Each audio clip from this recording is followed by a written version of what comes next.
with guns, it could have been an accidental discharge, but I hope it doesn't cancel the event.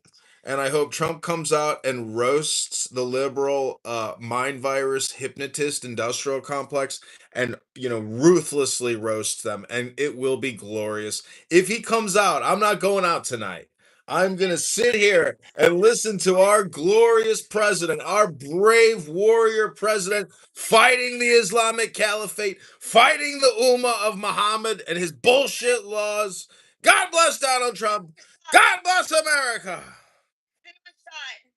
Was anyone shot? He was in the face, probably. The shooter was. Was anyone else shot? I don't know. It's developing. Yeah, this is a media blackout, though. This. Yeah. There's a media blackout, definitely. So we don't know. We don't know what it was, who it was, why it was. But for them to do a media blackout, it must be something. So. Yeah, because probably Kirk that happened. Fucking everyone unfortunately had to see Charlie Kirk's neck get, blown out. I don't think they want that to happen again. They scrubbed that shit as much as they could, so they probably were trying to scrub anything. If I don't know. In the link above, you could hear the shots or something, and Trump being escorted away by Secret Service. Pretty crazy. Well, that's wild shit, man. What was that? In the link above, there's a video of it. Not the shooter, but what happened with Trump. Where was he? Like when this happened? Was he in the? He was at the table. He was at the table. Oh. And then what? And then what happened? He's at the table. What happened? You can look at the video. All these service guys taking him away. And you can hear the gunshots. I think there's popping sounds in the lobby. You can tell. They're pointing their guns at the audience. This is crazy. Wow.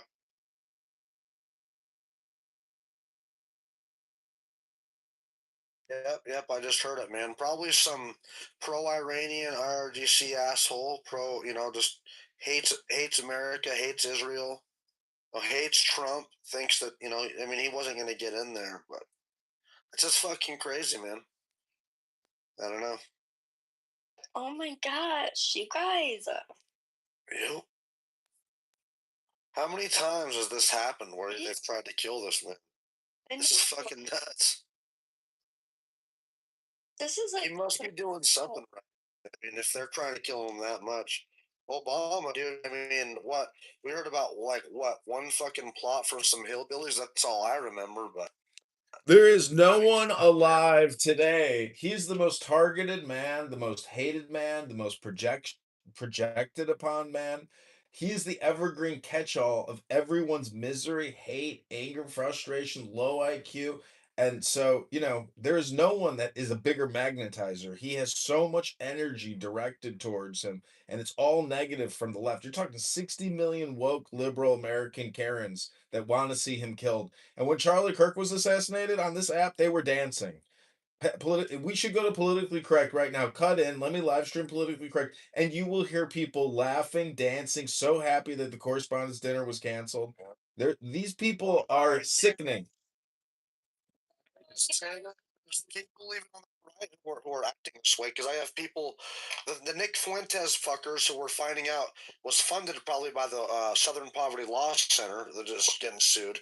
So it was a psyop, which I had a feeling I said something like this. He's really hurt the right a lot with his anti-Israel stance and this shit, and has drawn a line in the sand. And this is fucking. There's a bunch of people on the right who absolutely hate America and their pro-Israel stance, to the point where I wouldn't be surprised if some of them would do this too. I hate to say it, man, but I've witnessed people, I've talked to people, I know a couple of guys personally that hate Israel so bad, they're rooting for America to fail in this. They want China to fucking take over as leaders. It's crazy, the TDS. So we're dealing with a TDS here from the left, and unfortunately, Canceled? I would cancel it. Yes. This president's got serious issues, but this is wrong. Are they leaving? I think it's canceled. They're probably going to a different room, just temporarily. It's This president has serious issues. This president has serious courage.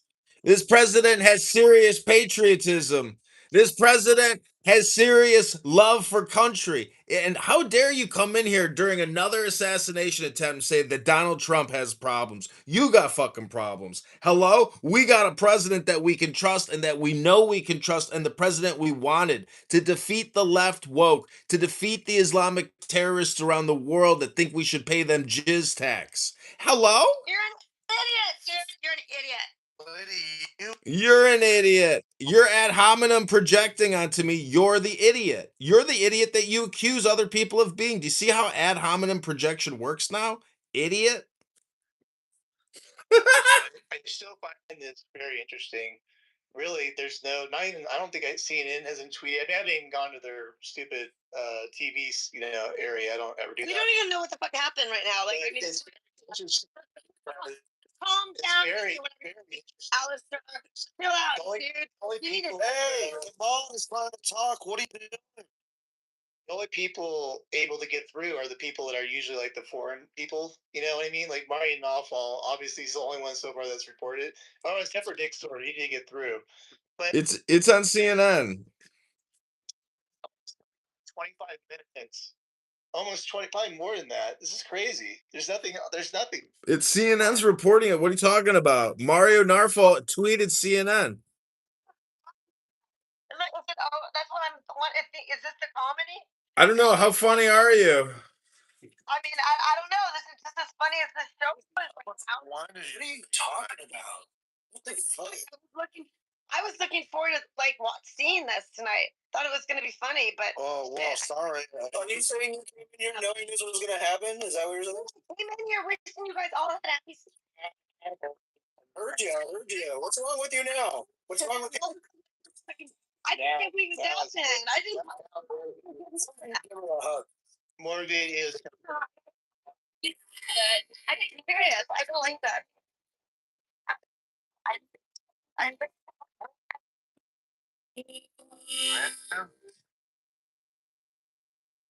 Yeah, more videos coming out. What's up, Beaver? He hasn't been I shot. love Beaver. Beaver, you're Thank about. you. It's okay. She's speaking. She's talking. She's talking. She's there. Here. Someone's straight. Holy straight. We really have more detail cheerlead, but now as we figure out how much time it will be, but it's going to be that much longer. Thank you very much. There you go. There you go. It's not still on.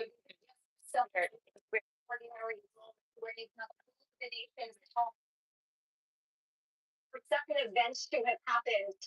You guys want to hear it? From the room above the room. Did you hear those sounds as well? No, I did not. It was a very calm. It was the dinner was proceeding as usual. Again, but it was during the salad board. People were having conversation. Music games and just for fun. PBS News, the president of the Correspondents Association, had just given brief remarks. And the room seemed to be looking forward to hearing from the president. Several high-ranking officials, including the vice president, and other cabinet level officials were in the room. The Vice Secretary Caroline Levitt also was introduced, along, of course, with the president and the first lady. And there was a sense that this is a rare instance where not only the administration, but of course, there is an outing at the same time. This particular case did include it, and the president was what he was wanted to mark. He would have it received round of applause. Lincoln was among many members of the press that wanted to hear what he had to say. And then there was this five thoughts that I heard several times now tonight that this event, which was meant to celebrate the First Amendment and honor journalism, was impacted in this way. I know the president. I think they might be putting plastic up and measuring the podium. For those who weren't words were made. Again, Secret Service came in here. Again, I was sitting with. Yeah, I think they're gonna. I think they might be putting glass around, like what the poop does. Oh gosh, I think they might be. They're measuring. Maybe get down. Everyone got down immediately. Okay. Sound more.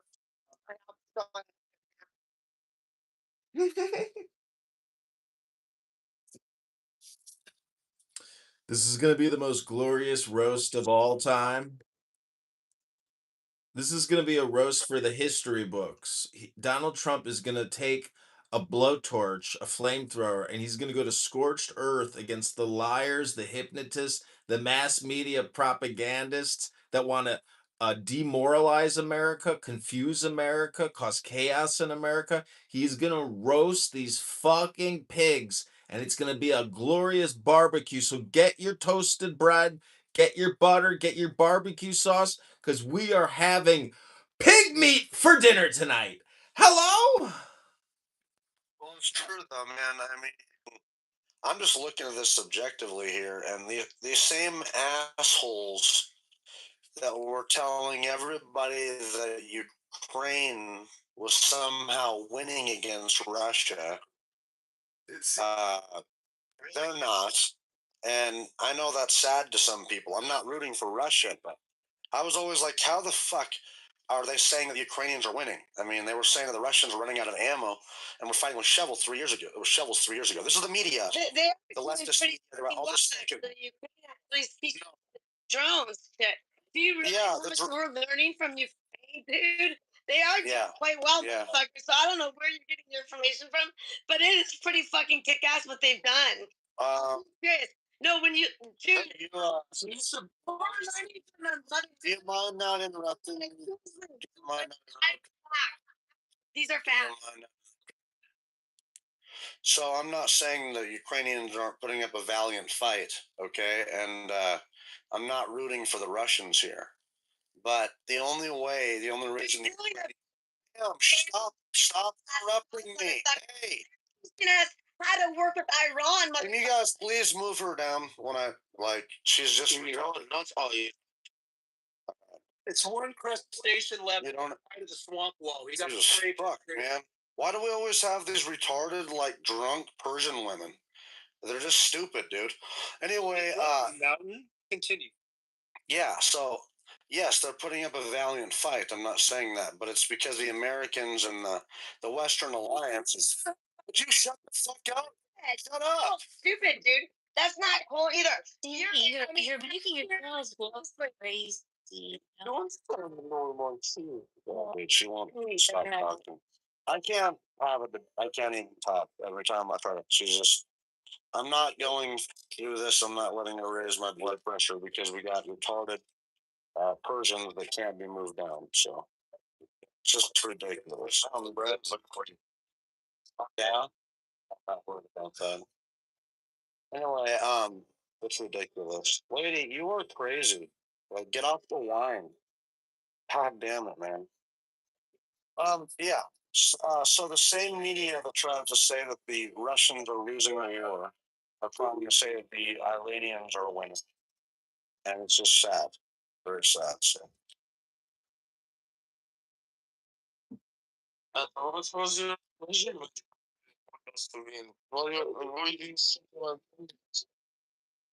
don't. Media does. Yeah. Leftist media try to say that the Iranians are winning a lot of ways. Tries to talk about how the Americans don't support this. They talked about how bad the fuel prices are, even though they never talked about it when Obama or Biden had their shit. Obama had fuel prices on in 2011. I looked it up at $4 a gallon, and nobody said fucking shit. This was back in 2011. Should respond to that shit. Yeah. Well, what I'm just saying though is that it's just sad though that we, anyway. sad about the leftist media that roots against America and their interest. You know what I mean? We're not only trying to disarm the mullahs from being bullies so they don't have nuclear weapons, but also one of the biggest things people don't understand is that we're trying to make sure that petrodollar survives and that BRICS in China doesn't take over. So in Venezuela, the Chinese were buying sanctioned oil that was cheap, and they were getting it through their shadow fleet. They were, putting it over there. So we can still allow the Chinese to buy Venezuelan oil, but it's going to be through the American dollar, through the petrodollar, which is going to, make sure it survives. And if we have to cut that off in a military situation against China, we can do that. Same thing in Iran. The Chinese were buying 25% of their oil, sanctioned oil, cheap oil, from Iran. We're making sure that that's going to be brought through the petrodollar, and if we have to, we can blockade the whole Strait of Hormuz in a military situation. That means China only has about 90 days to 6 months at max of oil reserve to fight a war with America or Taiwan. And that's a huge thing. We're trying to make sure that this invasion of Taiwan is just not going to be worth it for the Chinese. So that means moving semiconductor factories to Arizona, like you heard about Trump announcing that a couple of years ago, where the largest semiconductor maker in the world is partnering with America and coming and making factories here. That's because we're afraid of the Chinese locking that down in the semiconductor world. And also, we want to make sure we have a three-pronged approach. So we have a three-point plan to fight the Chinese on the water. But that's militarily, but we want to make sure that we can blockade oil and all these choke points around the world if we have to in a military situation. So it's important.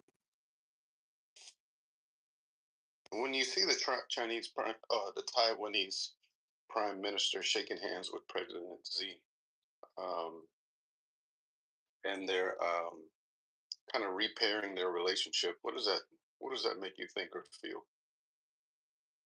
That's not a good situation. I mean, what do you do? I mean, I think that they're kind of in an appeasement stage,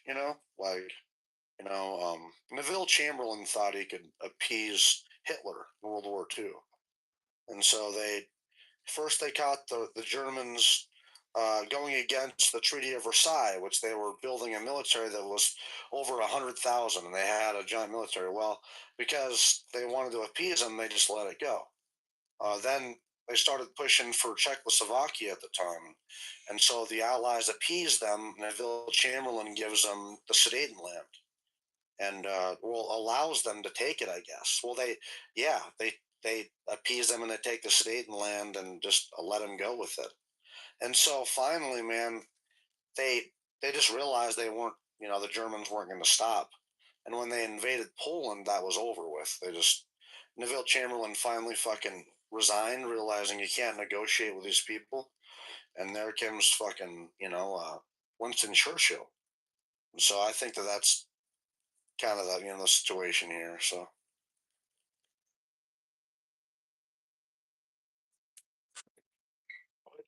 This is going to be the biggest White House press correspondence dinner of all time. This shooting guarantees the highest ratings that Donald Trump and any president has ever gotten for any correspondence dinner of all time.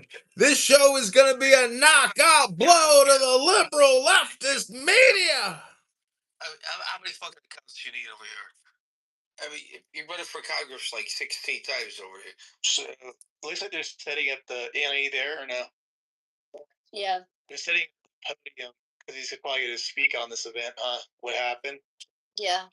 Yeah, it's crazy. Look at all the security.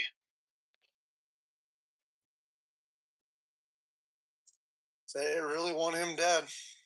Yeah, I know. That's 3 times now. Oh God. 3 times that you know about. Again, this is the most targeted man alive.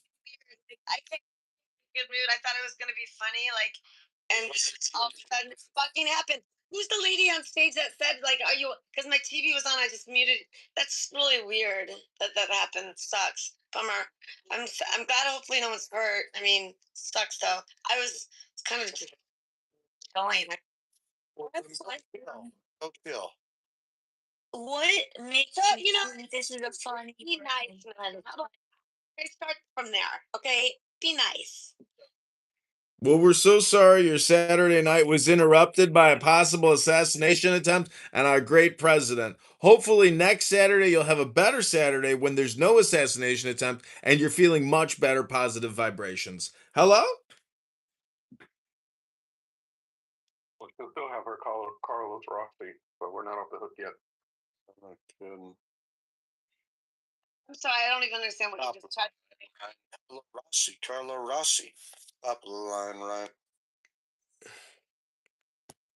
There is also That's Taiwan and Iran, because both these countries were not diplomatically sued by Henry Kissinger during the time.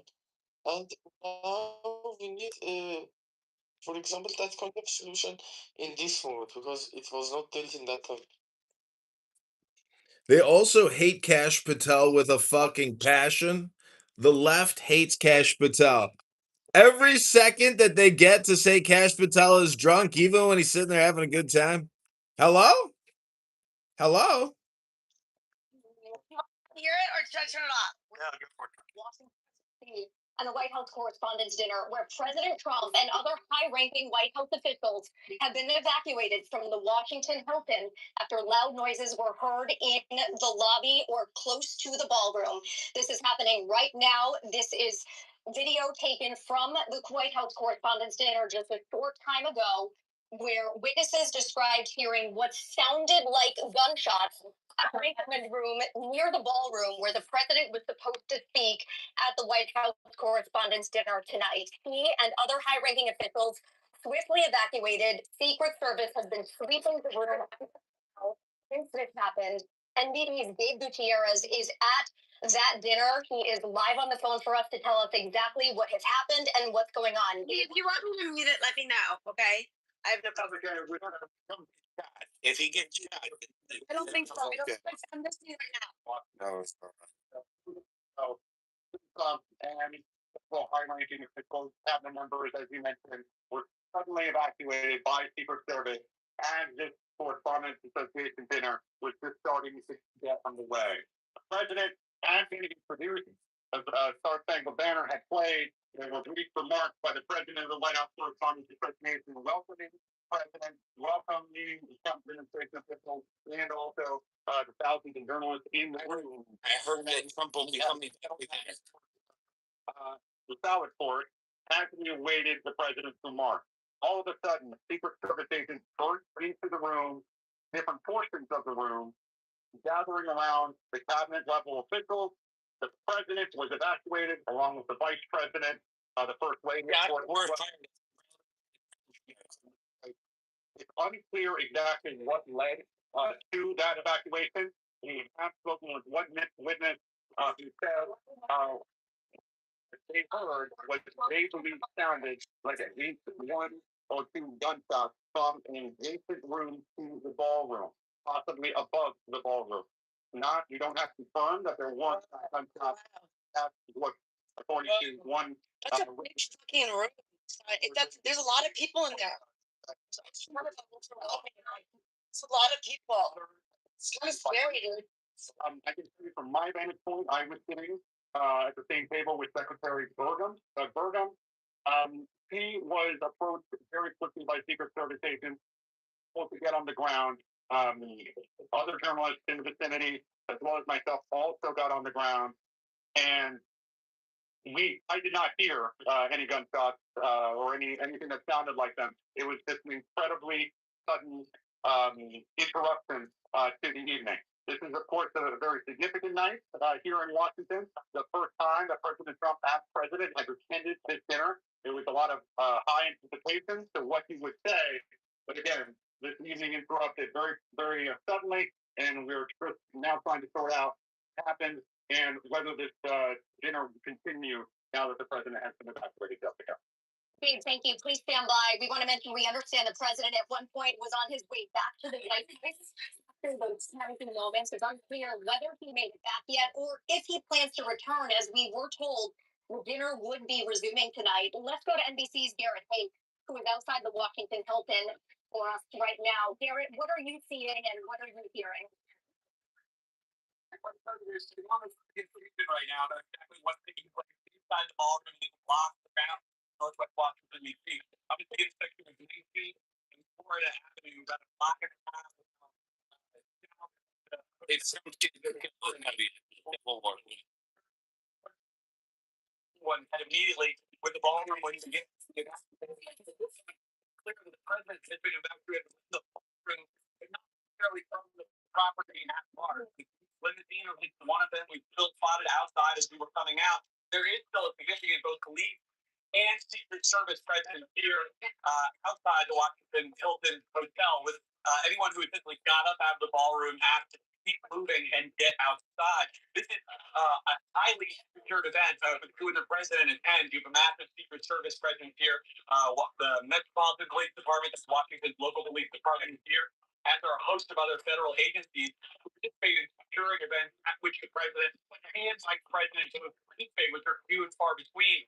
We saw that in force when the reports of gunshots first came out. I could hear some noise loudly from it sounded like the room above us, which would make sense with the reporting of some kind of disturbance in the lobby. And then we saw the tactical unit. That's the men and women and two for the folks in SWAT like body armor and weaponry coming into the room very quickly, covering the president and first lady, then subsequently checking on, covering, and removing the other Secret Service and police chiefs were in the room, the Speaker of the House, much of the congressional leadership.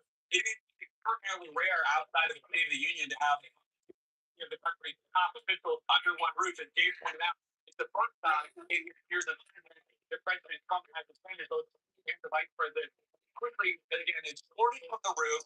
There is no any harm that's coming out or as anyone else who is attempting to connect. Again, no indication at this moment that the SWAT who would injure in whatever this event was. Out here, we've got a lot of journalists. A lot of folks are trying to figure out exactly what's going on. Quite a point and this event will continue. I'm so sorry. We are glad that you and our correspondents are okay. Let's head over now to NBC News Now. We will conclude this report here on NBC Network right now. Yeah. So, I mean, I think that's.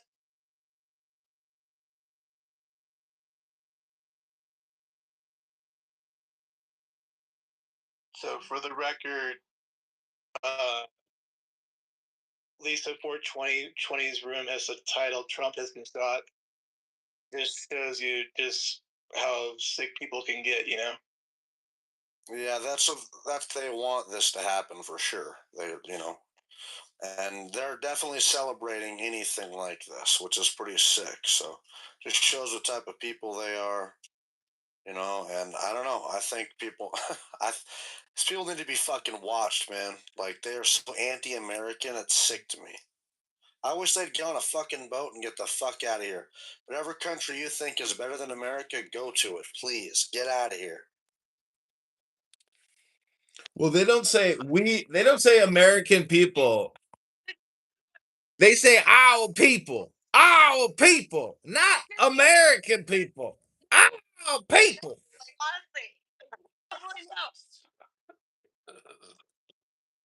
No, I mean, honestly, like, unless you guys have facts, please present them. I'm being serious, because Hello? doesn't sound like it's. Oh, are you defending this? Hello?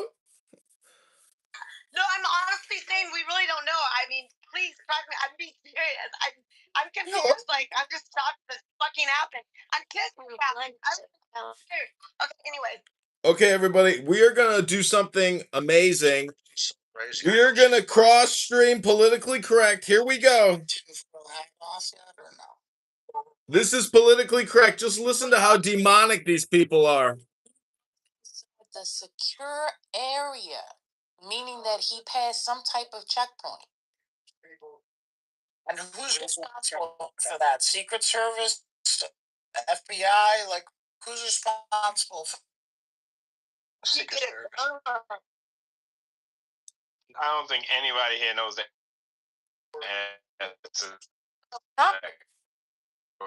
It's very choppy, but clearly they don't understand who's responsible for the security of our president. Hello? It just doesn't sound smart. Like, you mean your big plan was to run up to the gate and shoot at one Secret Service member? If they shut down the event, it's a win. It's always a win with these people. If they stop an event, if they stop themselves from being exposed, it's a win for them. If they stop the event, that's a major win for the left because they're about to get destroyed, obliterated, annihilated, sent back to oblivion where they belong. Hello?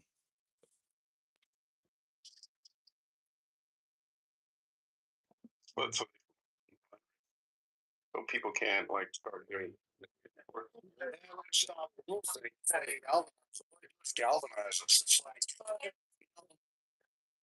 when they made him a felon, the Trump charge of making him a felon, they were thinking,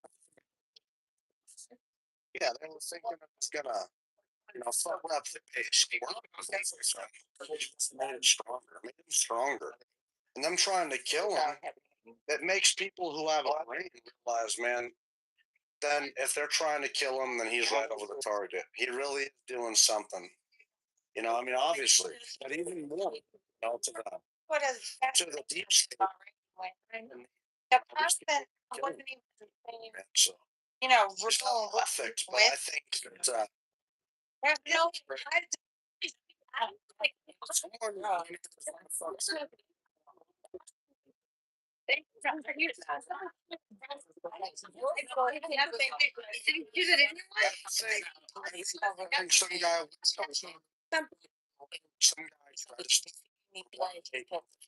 tried to just some guy went to the lobby, was going to try to probably shoot his way in there. I mean, he wasn't going to make it. He was trying to at least fuck shit.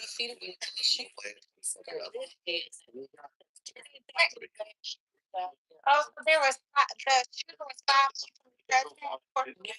from Wolf. I told you. Yeah. He went.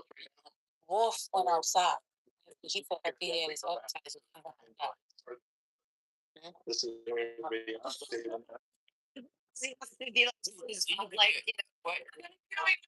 So you didn't even get past the lobby. I don't like these fucking. I'm just glad I wish there were so many people in the room. Y'all gotta go. Like, people in that room. No, he don't get it. Get out of it. That was,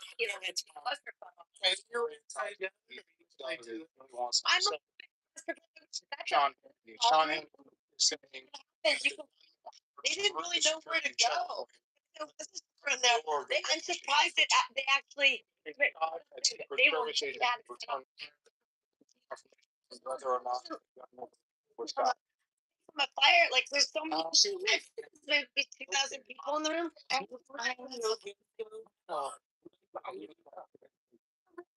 Right. I don't know. I'm curious to know if anyone else thinks that. People, the tables are small. I mean, I don't know. There wasn't. I'm just surprised they put that many. Safely either. So that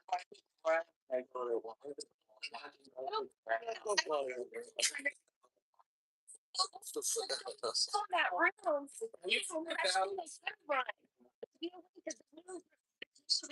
I don't think that was like. I'm surprised that got passed. Oh, without having a line. I'm just curious. I don't think they could. I mean, did you see all the people that came around with the gun? Oh, yes, so we couldn't in DC. Secret Service and law enforcement testing. The shooter has been security forces not unalive. And I have recommended that let the film go on, but will entirely. And I like seeing it on TV right now. They will make a decision. regardless of that decision, the evening will be much different. But like what you're seeing on TV. That's playing. Just playing has to do with it. Everyone yesterday. I really was. I wanted to see if anyone was curious. I don't know. That's kind of saying yes. And like started saying yeah. Maybe so. Then all of a sudden, like the lady, I don't. Holly, are you on the? Are you watching the TV right now? And I looked up and there's no Oh, dude, this chick, dude. Okay,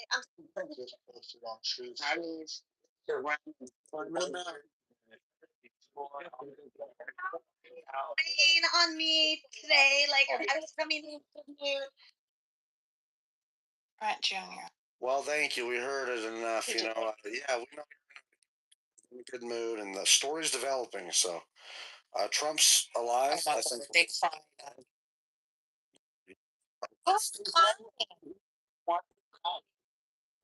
King is safe. but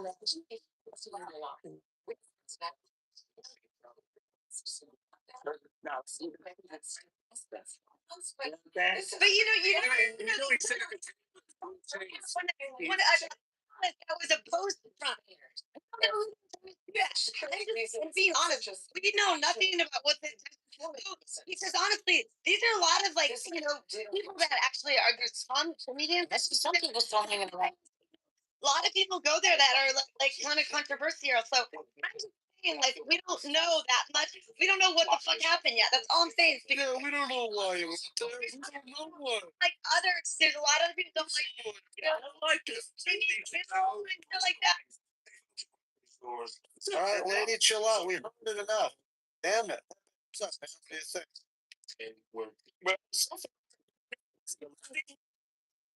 All right. So recap.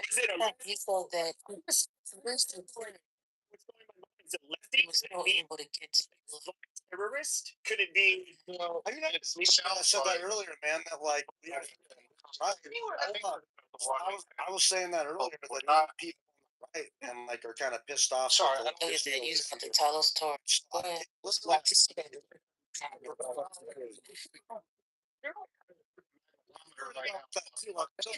What's some guy on the inside? What if the security service just where they really worried about that?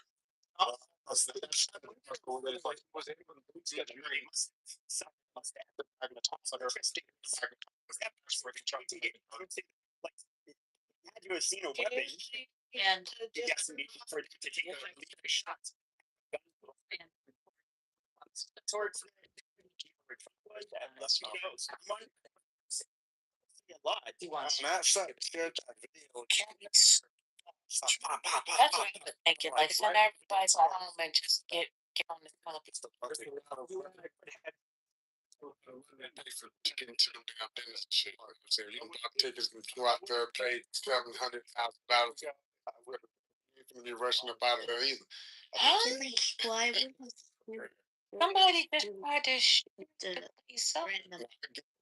But that's their mindset. It sounds like they're still hanging out. You know what I'm saying? Like shit, man. We know we hit gunshots. We out of there. We're not coming back. Well, Much money to get. Y'all for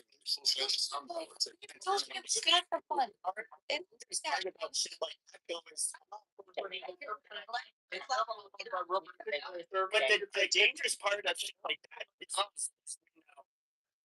is that of course Secret Service is going to plan for this. oh, they coming back in, y'all. They coming back through. There can be something like that. Like a diversion in motion. In other words, while they're evacuating, during the chaos, there's a lot of shit that. Yeah, I mean, like the secret. I don't think the correspondence dinner is something you can just drive up to and just, hey, I'm gonna show up. I'm pretty sure it's later. Right. So hold on, man. Hold on. Right. Hold on. Right. So I'm pretty sure there's layers to that shit where it'd be harder to even get correspondence. So something's a little weird. I think.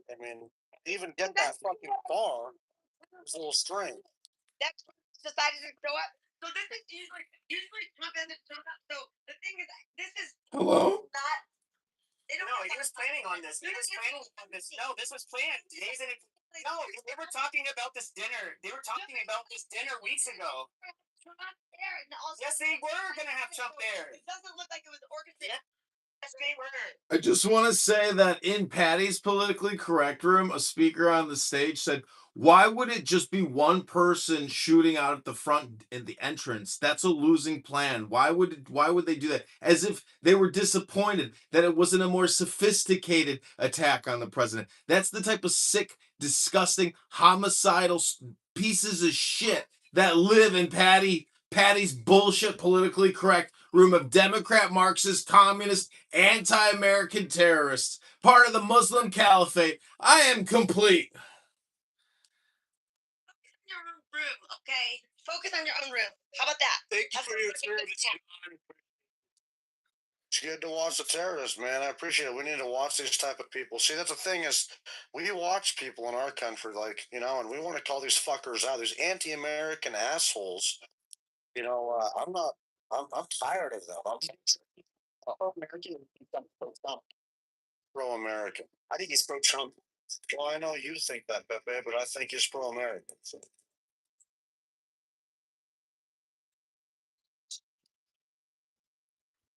See, Pepe, when you say Trump is pro-Trump, that's actually you saying Pepe's pro-Pepe. That's Pepe projection. You see how projection works now, Dr. PP? I don't think. Draft. Hold on a second. I don't think a draft dodger like him could have. Got your ass, Dr. PP. Got your ass, Dr. PP.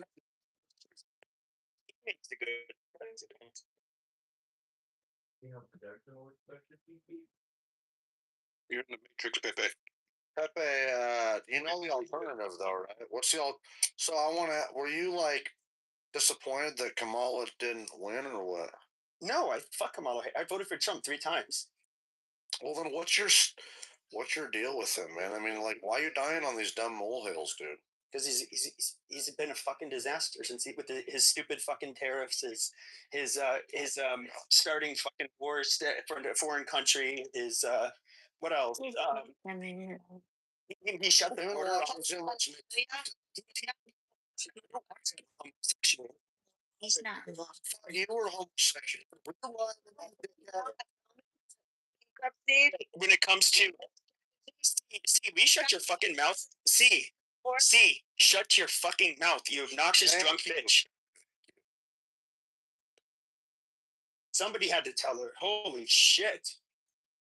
When it comes to Trump, I just he closed the border. That is the least he could have fucking done. The bare minimum responsibility he had after what he said. He isn't really deporting that many people. He's just he said whatever he thought he had to say to get elected, and I just think he's obnoxious. I mean, what has he really done for this country? Well, I would argue that BRICS, right? I've talked about this earlier. BRICS is an alliance that is right now economic, right? Have yet to announce. BRICS is worthless, dude. That shit wasn't going to harm the United States. Oh, this disaster with the tariffs. Oh, the tariffs taxing foreign governments and manufacturers. The horror of a tax on illegal immigrant. Oh, Pepe. Listen, you guys heard it first from Pepe's mouth. He is a Nazi accelerationist who actually projects onto Trump how much Pepe hates America. Because Donald Trump loves America. Unlike Pepe, this fake Republican who I guarantee you has never voted in a single American election. Pepe is the biggest anti-American fraud on this app, and Dr. Peepee is nothing but a Nazi accelerationist, white supremacist racist. You fucking little midget, fucking Goomba little faggot. Go take your psych. Maybe I don't think I'm not. Oh, go back. Come on, this would be good. You're wrong. Choose the national security over. No, he didn't. No, I don't want to listen to. No, this is bullshit. I have to Shoot and money. The national longest. I can't. For one, this is a big deal. I agree.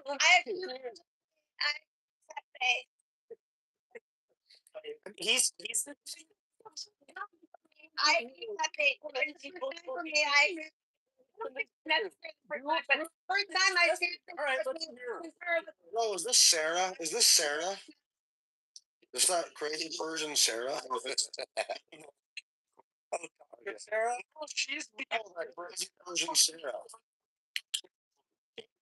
I get really sick and annoyed. So there's like another room. It's called like War Room, whatever. And I get along with Rafi and I get along with the Jews here on Clubhouse, but they obviously have their own fucking bend when it comes to supporting Trump. You know, check the Persian and the Asian diaspora has their own fucking bend for why they are supporting. Mean that it is for the greater good and that anything good is going to come out of it. That is the whole fucking problem. If he doesn't solve the problem, but it ends up fucking up the economy, costing a lot of money. People lose their lives. Then it literally was. There was no point in doing it. You caused harm instead of doing anything good. It's caused so much harm. And the thing is, those countries, we could be like doing so much better for a whole nation. I'm not fucking kidding you. This is a joke. Like, what? It's wrong. But on every level. That's the thing is, like, every fucking level. Yeah, like these tariffs. Why would Trump put on that tariffs and cost all these taxes on these imports that we don't want that in this that country? That's a quote from Pepe, the 4'6" midget.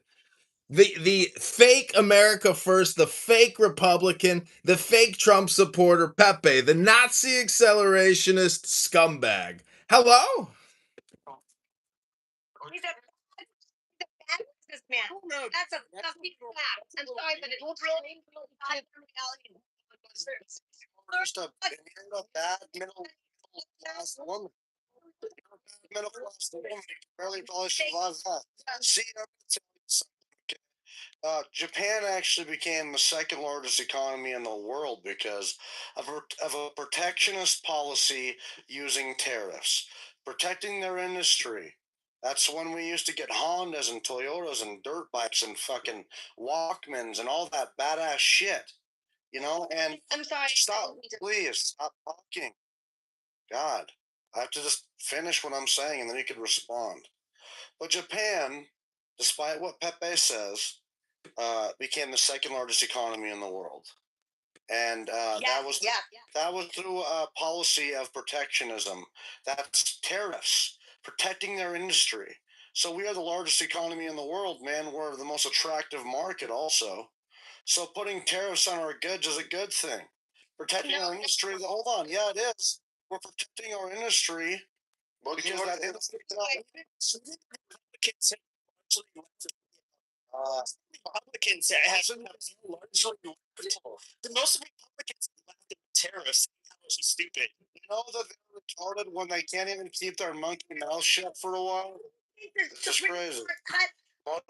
It's got to be Pepe and C off the mic. So. I mean, Well, for the economy, dude. It's stupid shit. It's a fucking fact. And I happen to know economics. Like, honestly, so really blatantly fucking ignorant on our stupid shit, dude. Man, Persians are crazy, dude. Persian women, don't ever date them, gentlemen. Don't ever date a Persian. Trust me. Listen to these crazy fucks. Like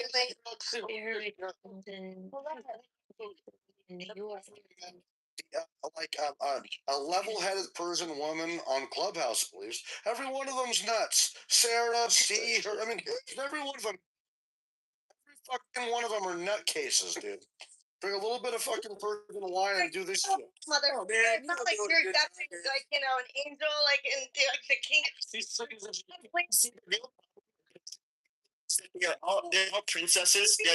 Respectful. Senior white. Chicks fucking want to have to pay for one, and yeah, it just shows God. My boss would bring me because they're super bad. like I'm not being included into one piece. Hey, that was not fun. I didn't. So he's rug burn with their mustaches. Who cares? No, How do you Shut up, Peter. Oh, so they want you to leave the premises now? Yes. Oh, they're ending now.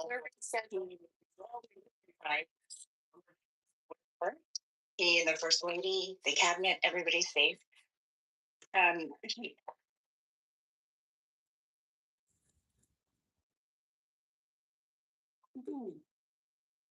Wow, what a dark time. The president will be having a press briefing at the White House in 30 minutes.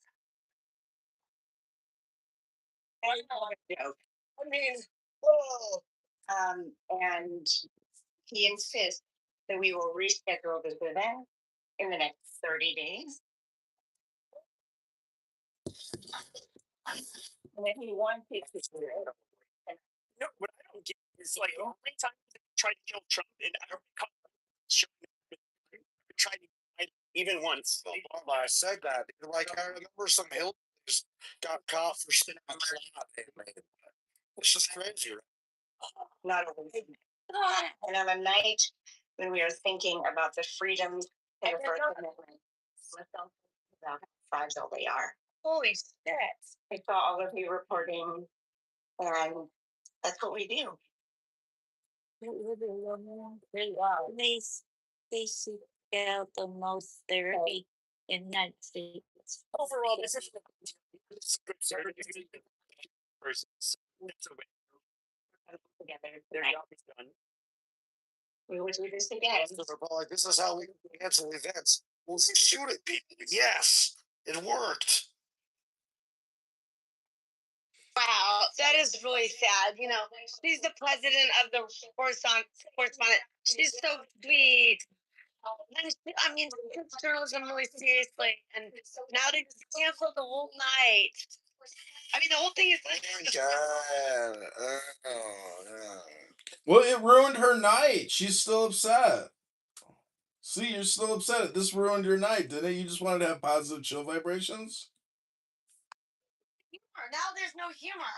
Okay, again, Vibrations on fucking brain. You fucking let me jump. You know, and then all of a sudden, I thought it was like everything was coming out. One side, I thought it would be funny, and then you guys said that it was funny, and then, like literally, I was in this room, and the lady's like, "Are you watching the TV right now?" I don't know the lady's name, and she said there was a shooting when I was speaking about this. I can't believe it. It's really weird.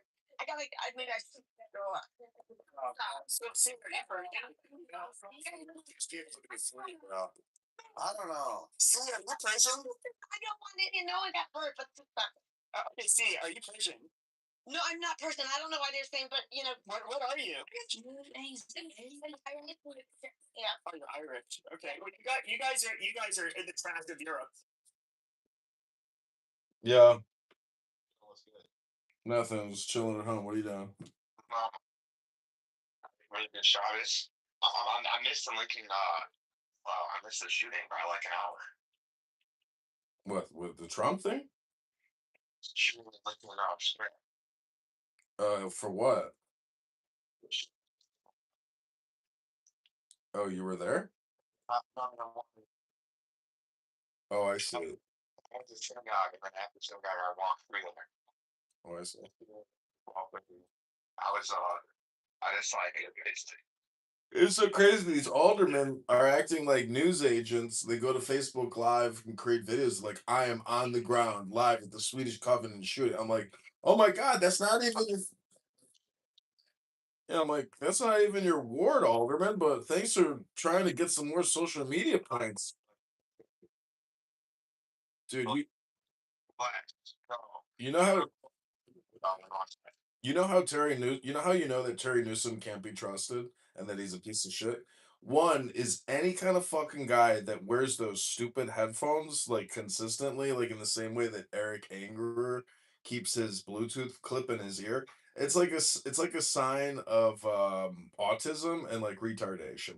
But also it's almost like I had something in my hand. I was like, you know. it's their blankie. It's their fucking blankie. These are children. These are blankies. And then also Terry's hair plugs. That's the other thing is, the guy I mean, those are all just hair plugs. It's a lot of grafts. You got to give it to him. He's got a lot of. He's like, he got like the $50,000 package.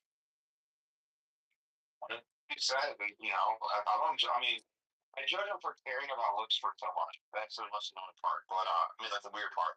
So what's it called? Are we live right now? Yeah, I'm always live when I'm at home. No, it's like, what? Come out. I'm already out of the closet. Hello? So it's an establishment. Because I didn't realize that bars have a lot of fun stuff that isn't alcohol related. Like, you know, like the boxing game and darts and pool. Oh yeah, that's what people do. Also, I think I'm much better in person than like on the dating apps. So, you know, Well, you should do both. So, because one acts as the filter for the other. yeah, let me know if I'm trying to go to bars later at 10:30. Oh, I did get a ticket today. Do you want to go to an event? Fine. Let me get the email.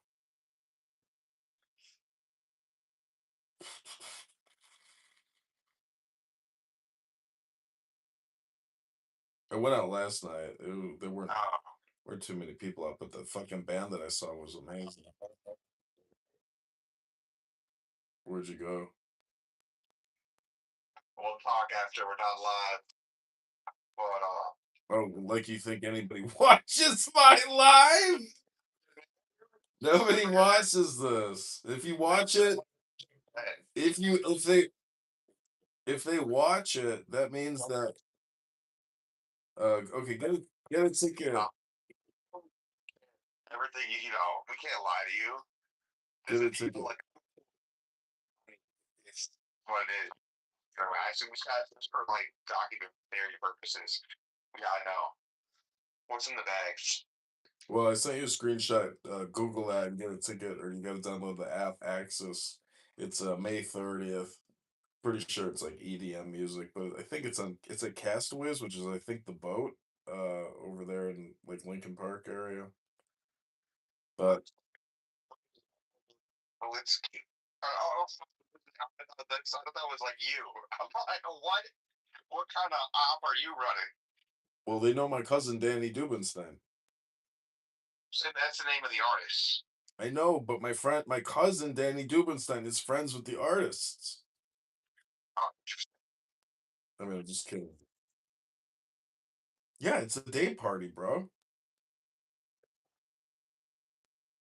And Jared got a ticket, and this other guy Andrew that I know, he got a ticket. So that's what I'm going to.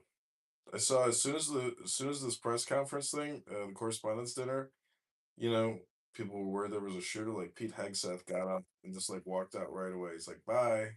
And did you see Melania? She got down real quick. She didn't even care about Donald. She just got the fuck down. She all the rooms on stage. Stage gets in. no, it was a real shooting. Yeah, no shit. Thanks, Dr. Philosopher. Where are you gonna go tonight? What are you gonna do tonight? What did you have in mind to have a beverage tonight? It's whatever. The what? I never heard of it. You know, it's actually kind of cold out. Do you know the number one destination for nightlife? I did the walk this morning.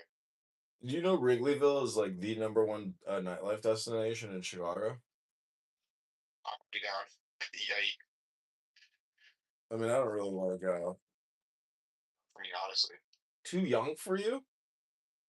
Yeah, really, I feel like it's kind of a lot of like college kids. You're opposed to meeting a beautiful 26-year-old girl that likes talking to you? I'm so confused. Are you in the closet? That's like 18 to 22, not 26. Oh, Rabbono Shalom. Well, you know, the whole world's turning Muslim, so you might as well just start dating young anyways. What we talk about, man? What we talk about? Yeah, well, turns out that Darren Bailey, yeah, my dad sent me a video about PSI, and I was like, bro, I was like, Streamer. I don't know who that is. Oh, clavicular. Did you see the video of him having the girl arrested who slapped him in the nightclub that he owns? Oh, dude, he's like, I'm gonna press charges against you. He's like, and you're so fucked right now. She's like, fuck you. He's like, security, arrest this bitch. And then his security took her down. It was so funny. Just terrible. Clavicular. But anyways, I mean, yeah, I mean, it turns out that Darren Bailey is gay. Hi, friends. It's so fucking gay. No, it's so obvious. He's now pro union. He's pro unions at public universities. Oh my god. That's our Republican guy. Dude, he's state. Get the fuck out. And the public universities and public schools in Illinois get paid so much. Comparatively. bro, these Like, shut the fuck up. dude, these unions are the reason, one of the reasons why the cost of everything is so high. I know it's like it's so embarrassing. It's like you can't even find a good union. He's sucking up to like the Illinois State like service workers union. That's how embarrassing he is right now. That's the best he could do. Not even the entire Illinois State union. There was like 5 to 7 people at the press conference. It's like it's insane. Did you see that? I probably know people that have those like I know people for sure that like had service jobs at universities and might even at this moment, don't hear live, so I gotta be careful what we say. But those are good paying jobs. And I read the like the other perspectives, and it's kind of they're lying. They're pretending like the average pay is $17 right now. Mm-hmm. Above $17. They're just like misrepresenting like entry level people. And so the pay's not that bad. Well, Rabbono Shalom, another Shabbos is over. Have you ever read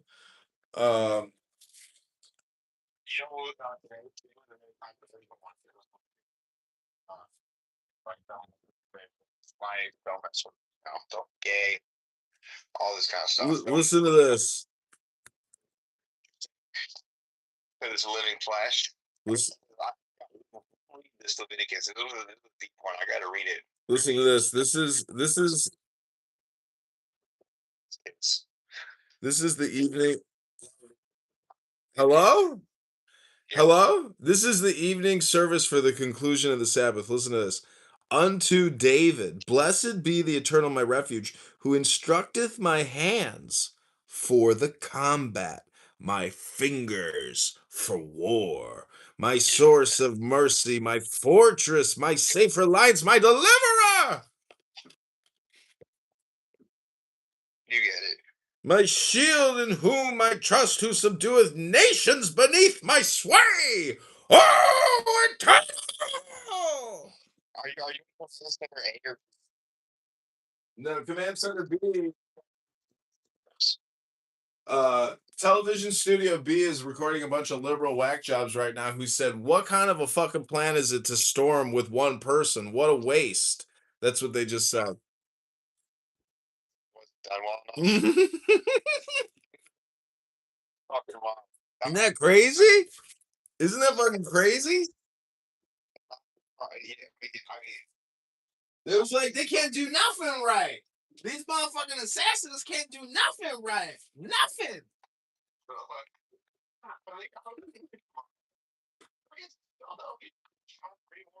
They're homicidal.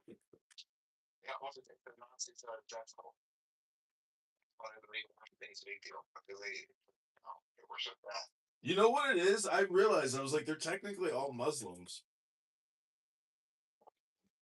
They're in the Ummah.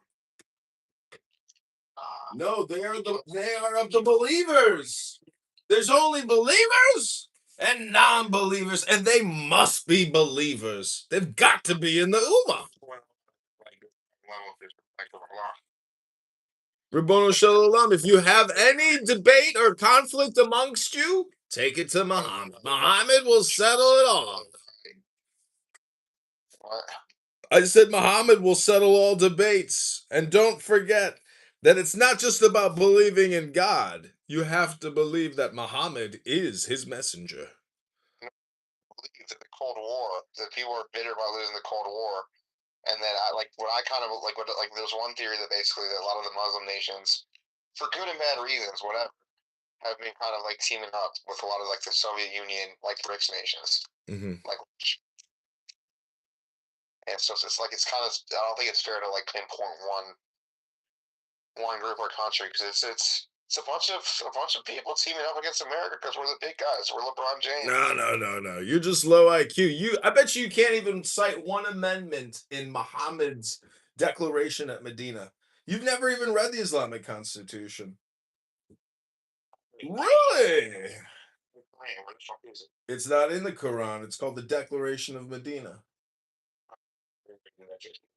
Yeah, you don't know the Constitution of Muhammad and Islam and the Muslims. You're ignorant because you don't read enough. I do. It's clear point here. That's what I got. I got the clear plan. Nope, it's not in Quran.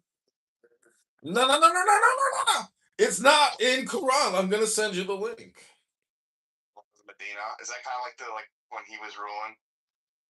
Wait till you see the proclamations that he made to the Jews. This is in 660 when the Jews got the proclamation and the Constitution of Islam. You know what they all said to each other? They said, "Let's move to Europe. I hear they have plumbing there." Funny. It's not a joke. Oh. Look at the link and go to the section with the text of the document and read. It's a gangster charter. Okay, take care. Peace. Hello? You have the same fucking doomsday prophecy that are literally trying to corral the Jews into Israel, and so Jesus can cast all of those fucking Jews right into hell. Unfortunately, a lot of evangelicals don't think that way. Pepe is mischaracterizing evangelicals. That's a very small percentage of evangelicals. So when racist Nazi accelerationist midget with spiky hair who has to put mousse and gel in his hair and does a spray tan to go on a podcast, this little neo-Nazi accelerationist racist midget here who sounds like a little boy talking out of a body who says that evangelicals, they think that the evangelicals, that the Jews are gonna go back to Israel, and the evangelicals and the my name is Pepe. My name is Pepe. Pepe.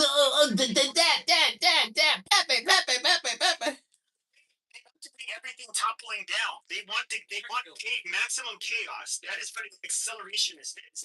I don't want fucking chaos. That's the difference between me and an accelerationist. The accelerationist also seems to believe that somehow when everything comes crashing, that their system that they're going to put up will somehow be magical and better. But we've all lived through this shit countless times. Very few countries make it out to be somewhere you actually want to function. No, I'm not an accelerationist. That's fucking stupid. The only time you should be an accelerationist is if you live in places like North Korea, Venezuela, places where you absolutely have no power or control and you're being subjugated and abused. That's my viewpoint. Yeah, the environmental dehumanists, they're like the worst accelerationists.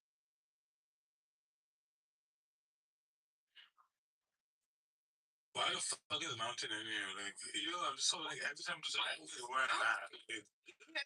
People like I go home, dude. I go home, dude. I just go home. I say like I want to be on your face. Okay, so I just want to say that Pepe is now claiming that he is not an accelerationist and that he is America first. However, don't be confused. This little midget racist who has said the N-word 100,000 times on this app, over 100,000 times of saying the N-word. This little midget boy who sounds like a little boy is now claiming that he's not an accelerationist. Listen, ladies and gentlemen, the problem is Islam. The problem is the Caliphate Ummah with the believers versus the non-believers, the theocracy, the union between church and state, which we all know is an injustice. You can't get justice when you got to go to Muhammad for it because Muhammad wants the blood money. If you don't accept the blood money of Muhammad, you're shit out of luck. You don't get no fucking justice. I rest my case. This little midget boy who sounds like a 12-year-old midget boy in a body with spiky hair and spray tan and a professional podcast photo for a guy that has said the N-word 100,000 times at least in his life. This little schmeckle is complete. I've landed my schmeckle plane. Hello?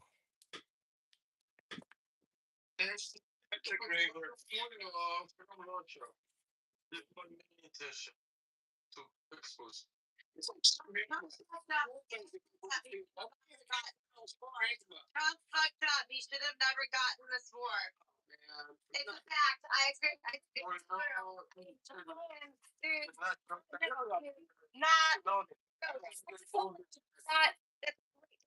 Wins only make for Sick is just dumb. God. Peter, you're ready to rebuild Iran. Let's make Iran great again. Peter's a builder. Peter's an engineer. What are you going to do in Tehran? What's your first project going to be once the Islamic terrorists are put out of the government and they have open elections and a parliament? Hello? To use electric cars instead of petrol because Tehran is one of the most polluted capitals. Man, you just need some big mufflers.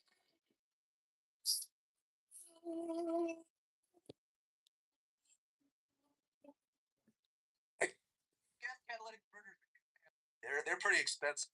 You know, in Iran, if somebody murders your dad or murders your brother or murders your sister, you do realize to get justice, you can't get justice. You just get blood money because it's in the Charter of Medina, the Proclamation and Constitution of Islam, written in 660 by Mohammed Abdul, the warlord, pedophile, rapist, serial murderer who declared that all the Jews had to pay jizz to him. That's when every Jew in Saudi Arabia said, you know what? Fuck this place. We're going to Europe where they got plumbing. Muhammad is a psychopath and he wants to kill everybody and us included. And I don't want to be Muhammad's slave. So that's why you got to stand up to the Muslims, stand up to the caliphate. The first Islamic state was in Saudi Arabia with Muhammad. And it's never stopped since 660. It's a huge scam. Muhammad is a fraud and a liar, a scam artist who created a cult MLM. It's a cult, and it's a MLM marketing scheme. Hello?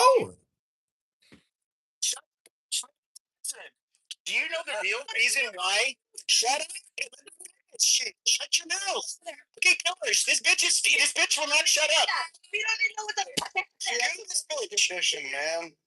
So no, the real reason why the Jews were in fucking Europe. I mean, are you serious? We're gonna talk about the Romans basically forcing them out. How the fucking Ottomans ended up forcing them, or the Byzantines ended up pushing them out. Then the Ottomans. Where the fuck do you think they went? The Byzantines and the Romans were the ones that ended up pushing most of them into Europe. You know, Barry, I'm still watching this fucking shooting that just when it really happened.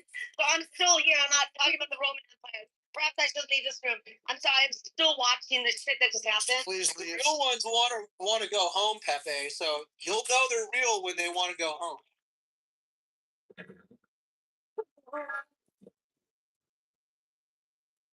See, this war is actually about getting people to update to 2026. You have to realize that the founders of America, when they separated church and state, was an advancement in human in jurisprudence, in law, in psychology, in philosophy. And that's why we have to obliterate these people still living in 670 AD. We have to update their legal code and get them back into compliance. I am complete. Nobody puts science best in the right, Jack. The left is so jealous.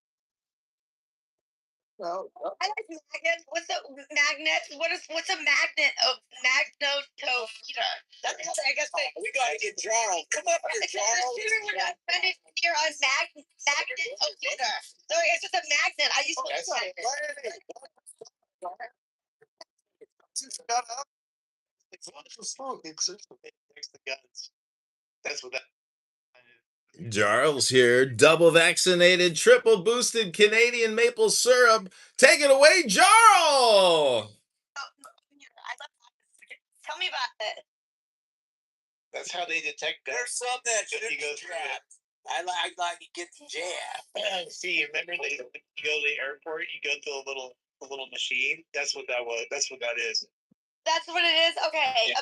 So bag. Okay. Okay. Cool. I would be curious to know how. So did he get shot at that detector? Yeah, the video. See, that's why I told you. Hold on, see, hold on. See. It says. Oh my God. God damn it, dude. I get wolves like arrest these people. I really do. She's not even she's not drinking. Yes, she is, dude. No, she's not. Hold on. My mental habits. Yeah, she's. But, okay, She's so, fucked. all right, let me finish. Throw her in jail. Okay, stop. Now, when it comes to yeah, remember how earlier I said I'm wondering where they shot him and whether or not he was holding a gun? The main reason being is because the Secret Service are not going to shoot you unless they saw a firearm. And so I was wondering, was he trying to access, the secure perimeter past where he was allowed? But I guess that makes sense now. He was caught at the detector. Yeah, I think he fired at the Secret Service. He got shot, but he's okay because I guess the vest worked or whatever they're saying. And he had a bulletproof vest. Yeah, he survived. That's crazy. They shoot the Secret Service. If I recall correctly, I think they still what they use. They use a 357. 5.7. It's 5.7 actually. No, they don't.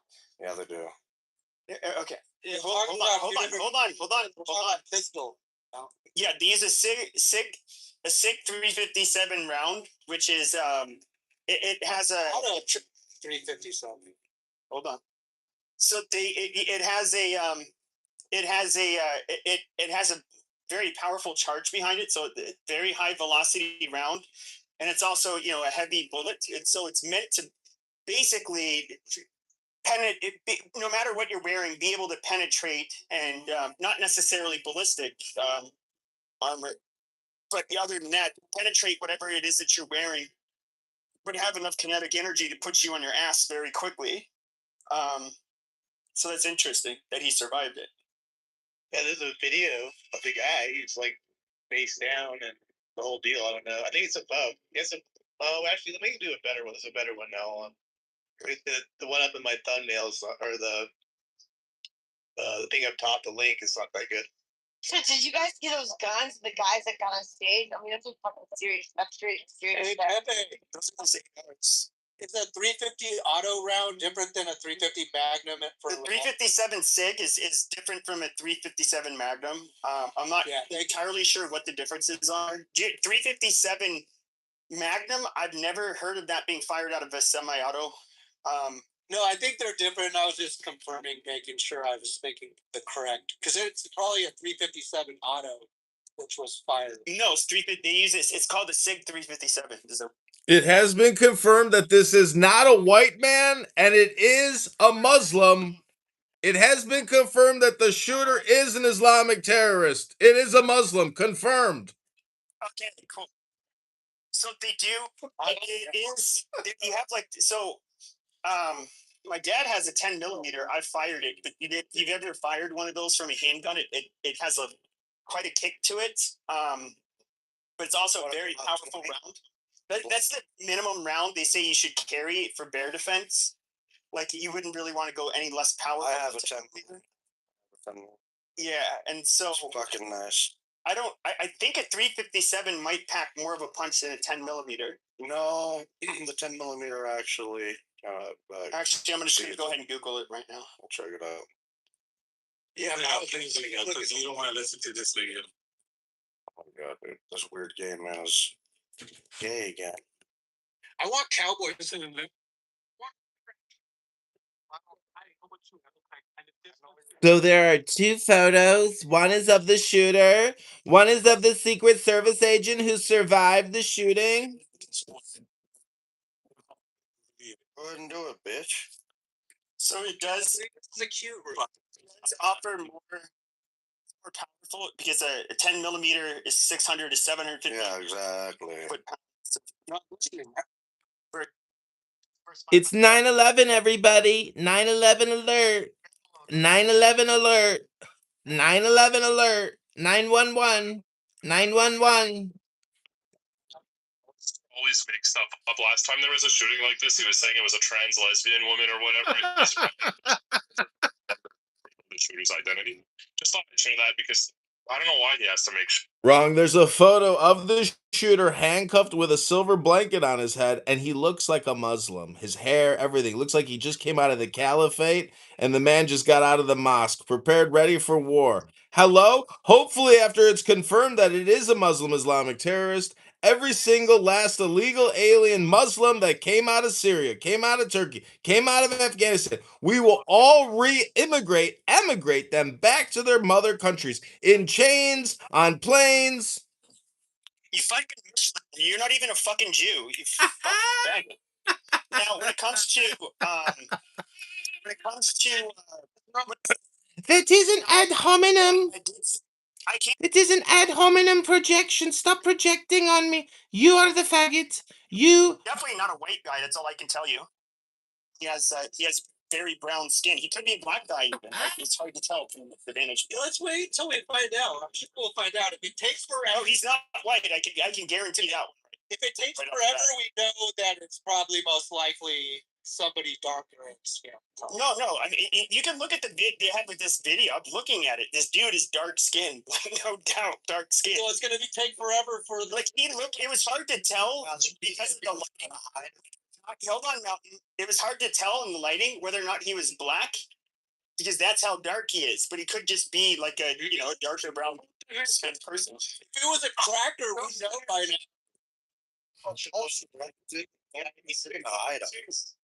Check this out. They ID'd the guy. He's his name is this is all early on, but yeah, I just gone by what I think might be right. But it looks like this 30-year-old Cole Thomas, and he's from Torres, California. Amazing. Right down. Oh, that's a black guy. They don't say one way or the other on the picture. They're just saying. That doesn't sound very black. Just saying. I mean, Yeah, I get it. No, Thomas is a black last name, but Yeah, what's funny is that Irish last names. And it's they do. It's funny. Shaquille O'Neal. Say that like people choose their own last names. I've been agreeing with Pepe. It's pretty dumb. No. I just think it's funny that it's almost like a troll. It's just slaves Irish last names. Oh, sweet. Real quick, you look at that video. I don't know if it's the video above, but I got a new video, and the guy's alive. His head's moving around. You guys see Yeah, he was moving. Yeah, I saw that. That's crazy. The guy's still alive.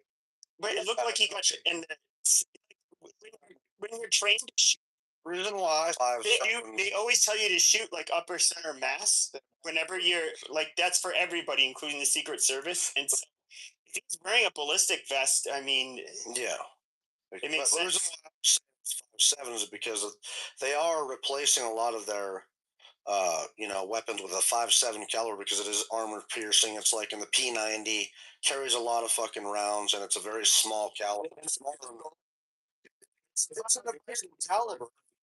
5.7. It's in a pistol. Yeah, it's a very high machine. That's a very small round with low energy, though. Punches right through shit. Though. Oh yeah, if you get these aren't available to civilians, but you can get the armor piercing rounds that the government can get. So they could have used that. But the problem, the thing is, though, is they have zero stopping power. Like when you stop a threat, like for example, when you get shot upper center mass, okay, when you end up hitting your aorta and the other ventricles, and then you get your fucking heart, your lungs, everything like that. Your body does not. You're going to be on the ground very quickly. The shock to your system puts you out of the fight. Whereas a small piercing round is not. All right. Yeah, it's pretty hard. Supposedly the is the guy's picture. Just saying, a 357 would have fucking smoked that guy, bro. It makes sense.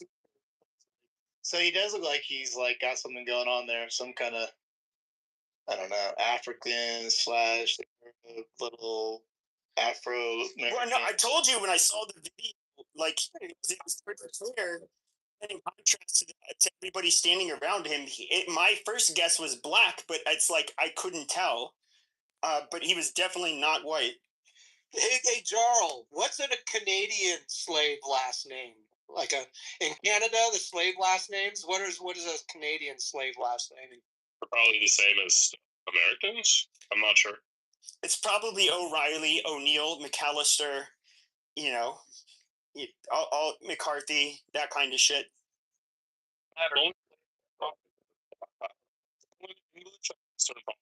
Slaves, a handful of French.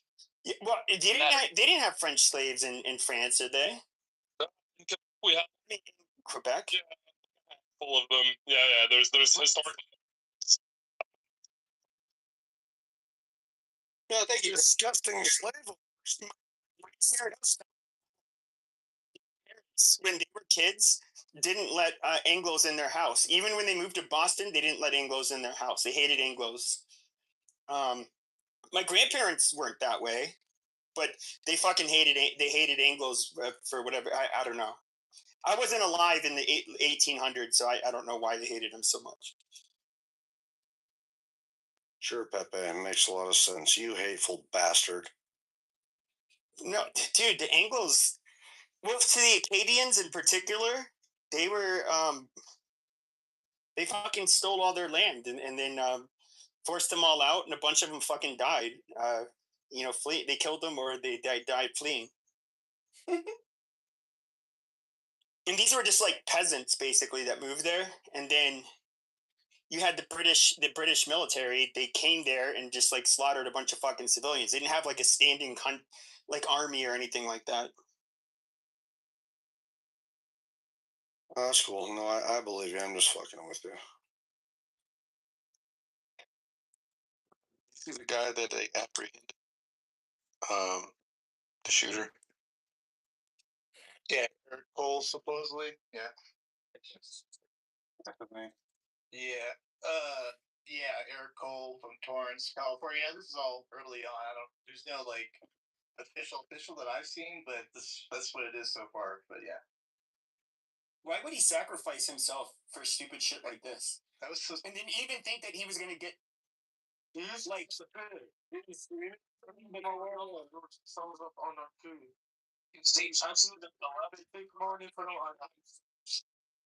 is why they say it's dangerous for the media to portray a man and say that he's Hitler, because you might get a person believing. they can say that all they want. You know what I'm saying? I'm just saying though. No. You can say it. This is where the double standard comes from Republicans, and I think they're a bunch of faggots when they do this. See, the problem with the left wing media is they would call Trump Hitler, and they would call the people who voted for him a basket of deplorables. Say how they're just racist, fascist, all of this stuff. But yet at the same time, they would say we need to censor hateful, we need to censor hate and disinformation, and we need to, and so they had like this whole censorship thing going along with it. And they also said, what they would also do is say like, this is stochastic terrorism. When you talk about minorities, when you talk about these people, it leads people to kill them. And they blame any mass shooting on Trump. So no, realistically, what you need to do is you need to actually allow both sides without censorship. I mean, I'm being realistic. The only time I approve of censorship is during wartime, because you almost have to do it during wartime. But that's it. But with the Southern Poverty Law Center situation and the buildup the last 10, 15 years, like, I didn't believe any of that. Those stats they're spitting out about white supremacy being the major problem in America. And, like, it was all fake to me from the very beginning, but how could you prove it?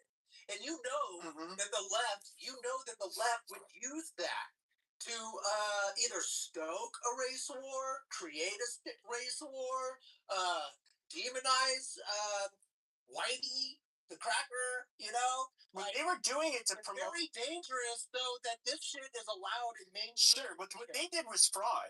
And so, in fact, it's a conspiracy. It's one thing to pay informants. It's another thing to, like, pay leaders. that are literally the proprietors and perpetrators of events such as Charleston, and and somehow say they were informants. No, they were basically wanting these people to gin up the hate, and give them some insider information. If hate dies, they lose money. I mean, I think their main motivation was just like greed. But this is something that Just get rid of all the niggers, bro. Just get rid of them. amazing. Who the fuck just said that? But when it comes to the Southern Poverty Law Center, they're okay. They've been no, this has been talked about, especially here in the district, right? Like this is something that's been talked about for a long time. This isn't new to most people, but then use the exact same tactics as the ADL, which the ADL has been getting called out for the last couple of days by Elon Musk and then even Stephen Miller, which is kind of cool. But Stephen Miller's like, no, actually, as a Jew, them using anti-Semitism to smear all of their critics is actually hurting us, and you guys are, basically nothing but a bunch of anti-American, smear merchants. And Charles, haven't you stood on stages for Stephen Miller was there tonight. $5 million claims? Stephen Miller was there tonight. I saw it, but It's all fake, Charles. Don't you owe Clubhouse audience an apology? White supremacy is for real. Oh, man, I was wrong. Go ahead. Fucking nigger lovers. There's definitely maybe Don't let him respond. I wasn't finished. Okay, well go ahead. Who the fuck is Jacob? Wow, yeah, get off your mic right now. Get off your. You sound fucking handicapped, bro. Just shut up. Your mother is handicapped. Her pussy handicapped, bitch. Her pussy rides the motherfucking sharp button. Nigga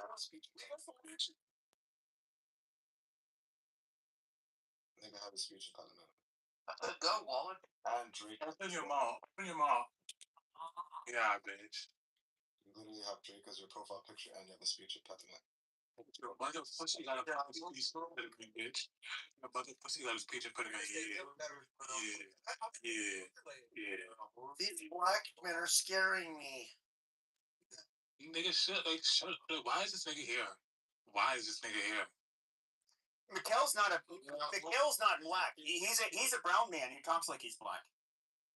That's terrible. No, yeah, we could have pocket He's too dumb for it. Mikhail's not What about these flops? I don't know if Peter was talking to me, but he better not have been talking to me. Yeah, cool. What is cool. That's what I thought. It's doing my artist to look like Charlie Kirk. Oh, you're cool with a Somali nigga, so you one of them pirate nigga. I can't understand what you're saying. Somalis don't like the niggas either. I mean, what can I say?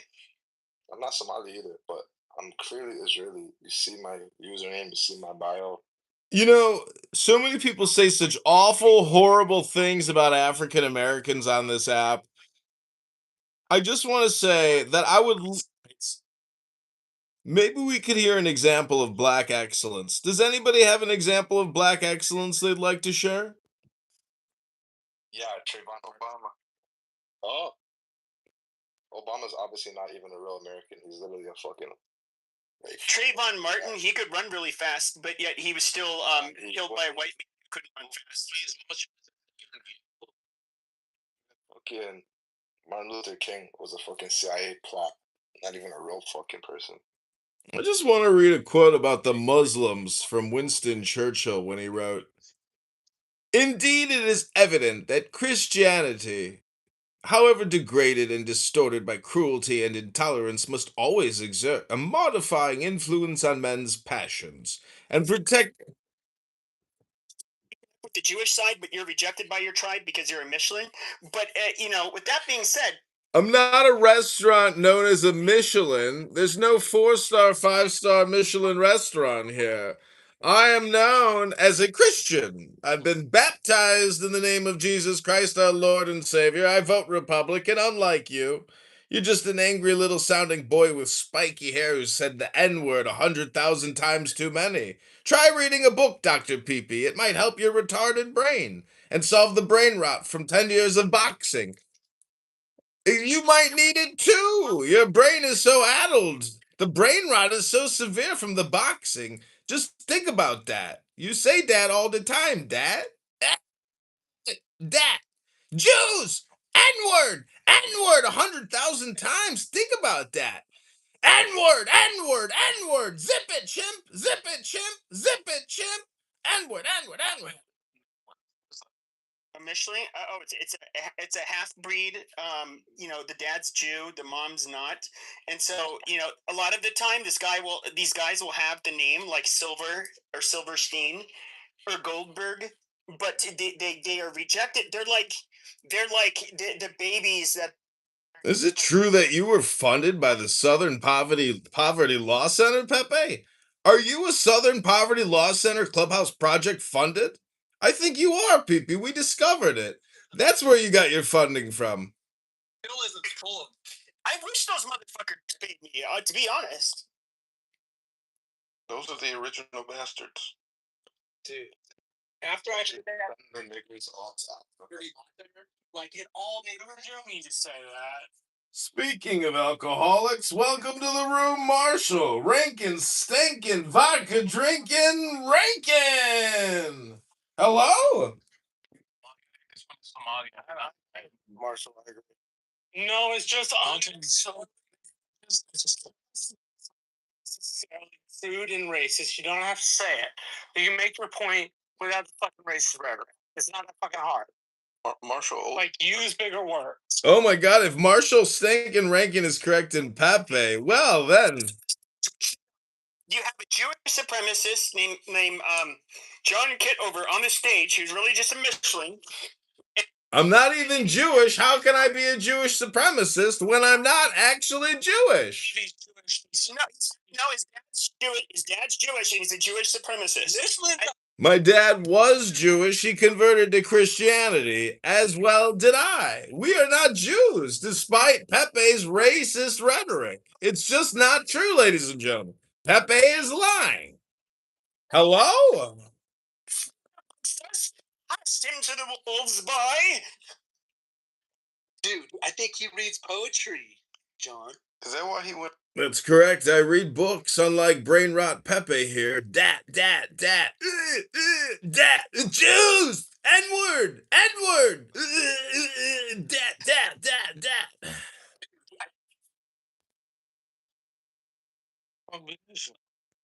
Man, we need somebody to string this. What's up, Joe? And you got it right. I was gonna mute everybody. I don't know if Ann can hear Ann.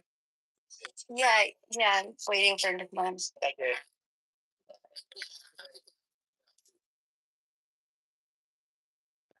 Unfuck my brain with electroshock therapy.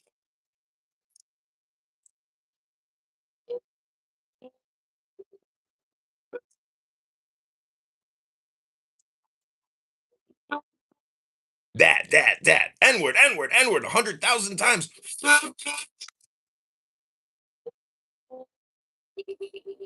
What'd you do with your life, son? Oh, I downloaded a conference call app and I screamed the N-word into it 100,000 times for 5 years. Good for you, son!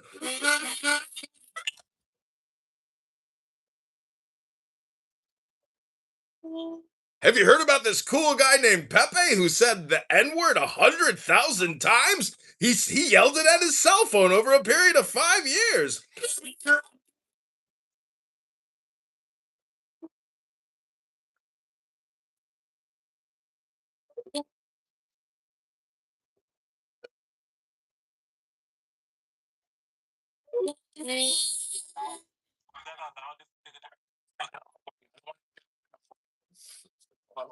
That's a harmonica.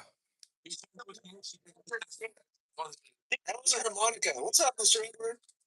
Hello, everyone. I don't do it.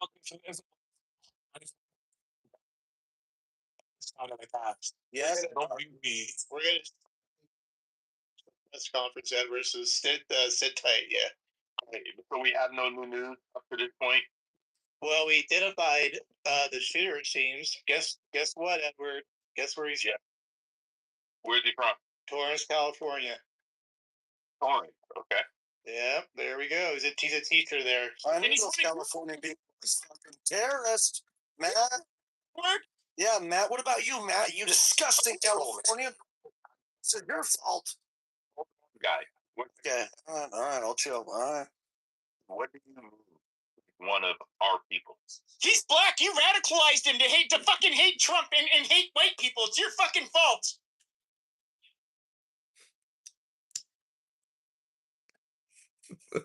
Don't take the bait. Don't let him call you, Mister. Dirty Californians, dude. I'll just tell you. You do realize Pepe said the same thing that they said in Politically Correct is why would somebody charge the security station, just one person? What an unsuccessful attack. Literally, Pepe says the same thing that hardcore liberal leftists who hate Trump say. And Pepe does hate Trump. He thinks Trump only serves Trump, not America, because Pepe is deranged, brain rotted out, and low IQ. Hello?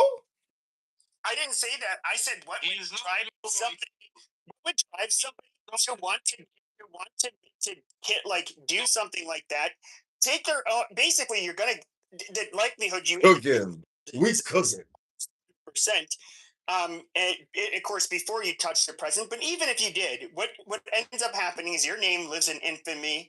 Everybody who shares, well, I guess luckily he has a common last name. Sounds like you've thought about this before, Pepe. You know, that's going to shed a stain on their family.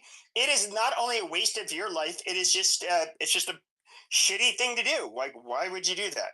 Yeah, but you were commenting on how unsuccessful the attack was, how ill-planned it was, and how stupid it was. Just like Patty's room. Well, reasons why I believe that some people in the United States. Pepe tried to seduce me. Some people try to, they listen to the mainstream media, they listen to talking heads, and they listen to social media influencers, and they actually believe that Donald Trump is enemy of the state. That's what they believe. Okay?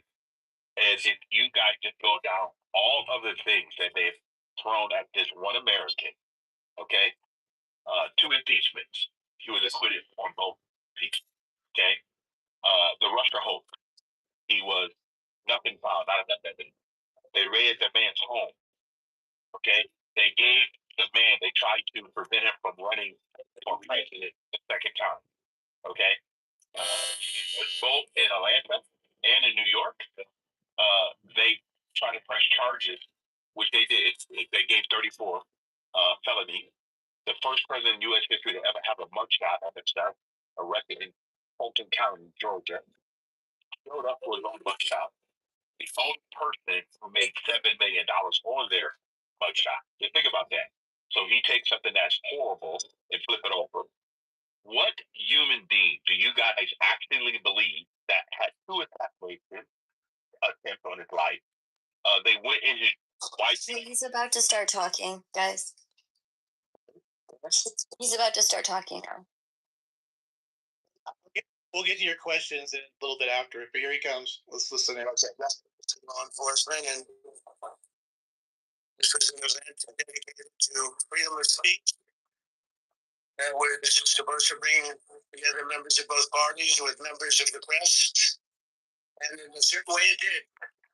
Because the fact that they just unified, I saw a room that was just totally unified. It was in one way very beautiful thing to see a man guards a security checkpoint armed with multiple weapons.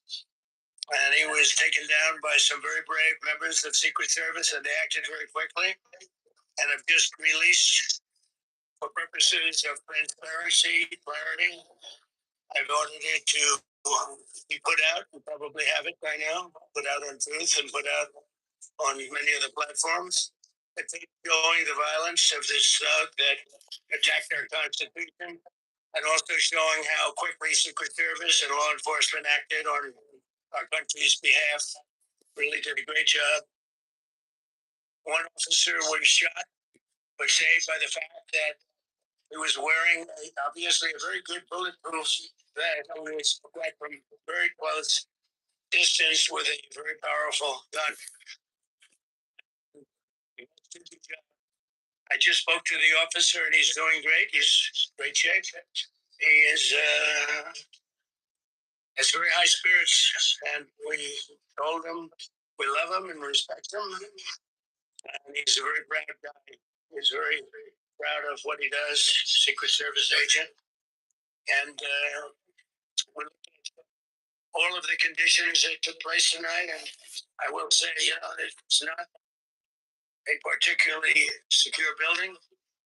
And I didn't want to say this, but this is why we have to have all of the attributes of what we're planning at the White House. It's actually a larger room, and it's much more secure. It's got drone proof, it's bulletproof glass. We need the ballroom. That's why Secret Service, that's why the military are demanding it. They want the ballroom for 150 years for lots of different reasons, but today's a little bit different because today we need levels of security that probably nobody's ever seen before. But everyone owes a tremendous debt of gratitude to the courage of law enforcement, the law enforcement, and working with the DC police. And we just spoke with the mayor. And when we're finished, the police chief is going to take over and discuss it also from their viewpoint. But they also performed exactly as they were supposed to. And you see the attacker in different positions, but you also see the attacker totally subdued and under control. So as you know, this is not the first time in the past couple of years that our republic has been attacked by a would-be assassin who sought to kill. And but Pennsylvania, less than 2 years ago, you all know that story. And in Palm Beach, Florida, a few months after that, came close. We really had, again, we had some great work done by law enforcement. But in light of these events, I ask that all Americans recommit with their hearts and resolving our difference peacefully. We have to resolve our differences. I will say, you had Republicans, Democrats, Independents, Conservatives, Liberals, and Progressives. Words are interchangeable, perhaps, but maybe they're not. But yet, everybody in that room, the crowd, record-setting crowd. There was a record-setting group of people. And there was a tremendous amount of love and coming together. I watched, and I was very, very impressed by that. But we were, First Lady and I were very quickly rushed off the stage. Vice President J.D. Vance was here, was likewise beautifully done. He was just saying how quickly everybody acted, law enforcement, Secret Service in particular in this case, but law enforcement, Marco had the same thing. Pete was there. Pete didn't want any help. He didn't want anybody to help. He doesn't want anybody to help him, but he did get some, didn't you? And I think you also said that it was very impressive. So with that, I'd like to ask Todd Blanche to come up, say a few words, and tell you it's already underway. The man has been captured. They're going to his apartment. I guess he lives in California. And he's a sick person, a very sick person. And we don't want things like this to happen. It's very important that I say, though, and I told the representatives of the evening, they did such a beautiful job with such a beautiful evening. And so we constantly hear from our users, it's really hard to get your avatar down exactly the way White House correspondence. It was really based on free speech and our Constitution. But I said very importantly that we'll do it again within the next 30 days, and we'll make it bigger and better and even nicer.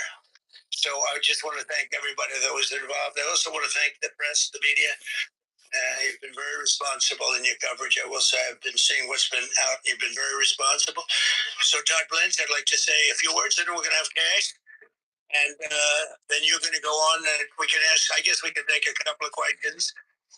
I want to thank the First Lady that was a rather traumatic experience for her.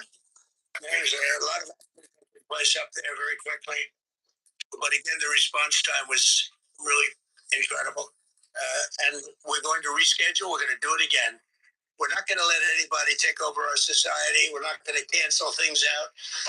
We can't do that. We wanted to say tonight, I will tell you, I went like hell to stay, but it was protocol. They said, "Please, sir," because they didn't know there was a lot of activity going on, and they didn't know could there be probably a lone shooter, but we'll find out. We'll find out very quickly.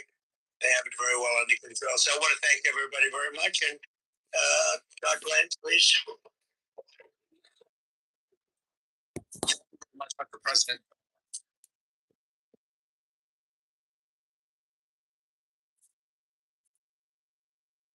Works after that. Just talk about. But you also saw the very best because you saw law enforcement do exactly what they're supposed to do, and you'll see the videos come out. I expect very shortly, and you'll see law enforcement do exactly what we want them to do. And so I echo what President Trump just said, that we are extraordinarily grateful and appreciative of the men and women of law enforcement that did their jobs tonight, including one who was injured. The investigation is ongoing. I expect you will see charges filed shortly. The charges could be self-evident given the conduct, but as you'll hear, there will be multiple charges surrounding the shooting, around the possession of firearms, and anything else that we can get on this guy. The investigation is obviously ongoing and just started. There is federal law enforcement already working on search warrants and doing their job, and I don't want to get ahead of them, and don't want to get ahead of the work that they're doing even as we speak. Director Patel and I were just on the crime scene a short while ago. And everybody in this room could rest assured that the Metropolitan Police Department, the FBI, Secret Service, everybody's on the scene doing their job. I know that the police chief is going to give an update from the scene as soon as we're finished here. And I obviously will leave the details of what they have learned to him. But in the meantime, I just want to thank everybody in this room for the courage, and I want to thank President Trump for his words. And I promise you, justice will be served. Thank you. Thank you, Mr. President. The president's absolutely right. You saw the best resolve of American law enforcement because you, Mr. President, inspire them 24/7, 365. You give them the resources that they need, and they know that you have their back. And that is a change in this country, and that's why you saw brave Secret Service agents respond immediately, swiftly, subdue and take down the suspect, and safeguard the lives of thousands of individuals at that hotel.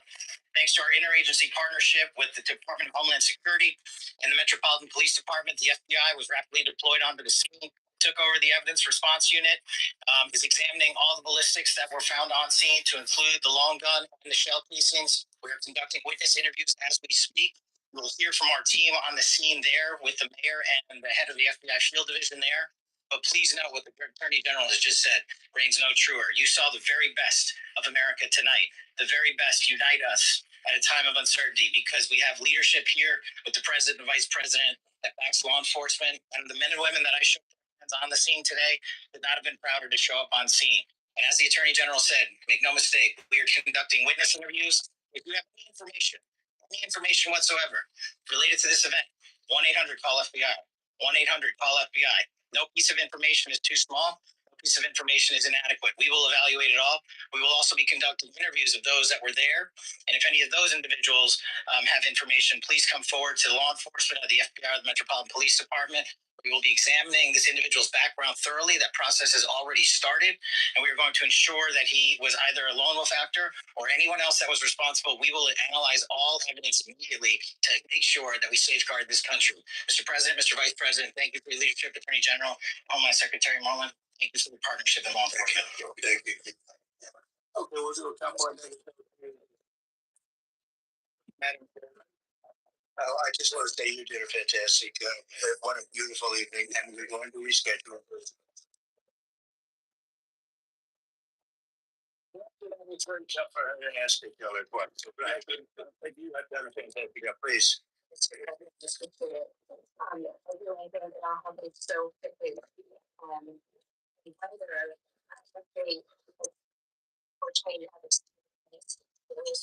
These sorts of threats.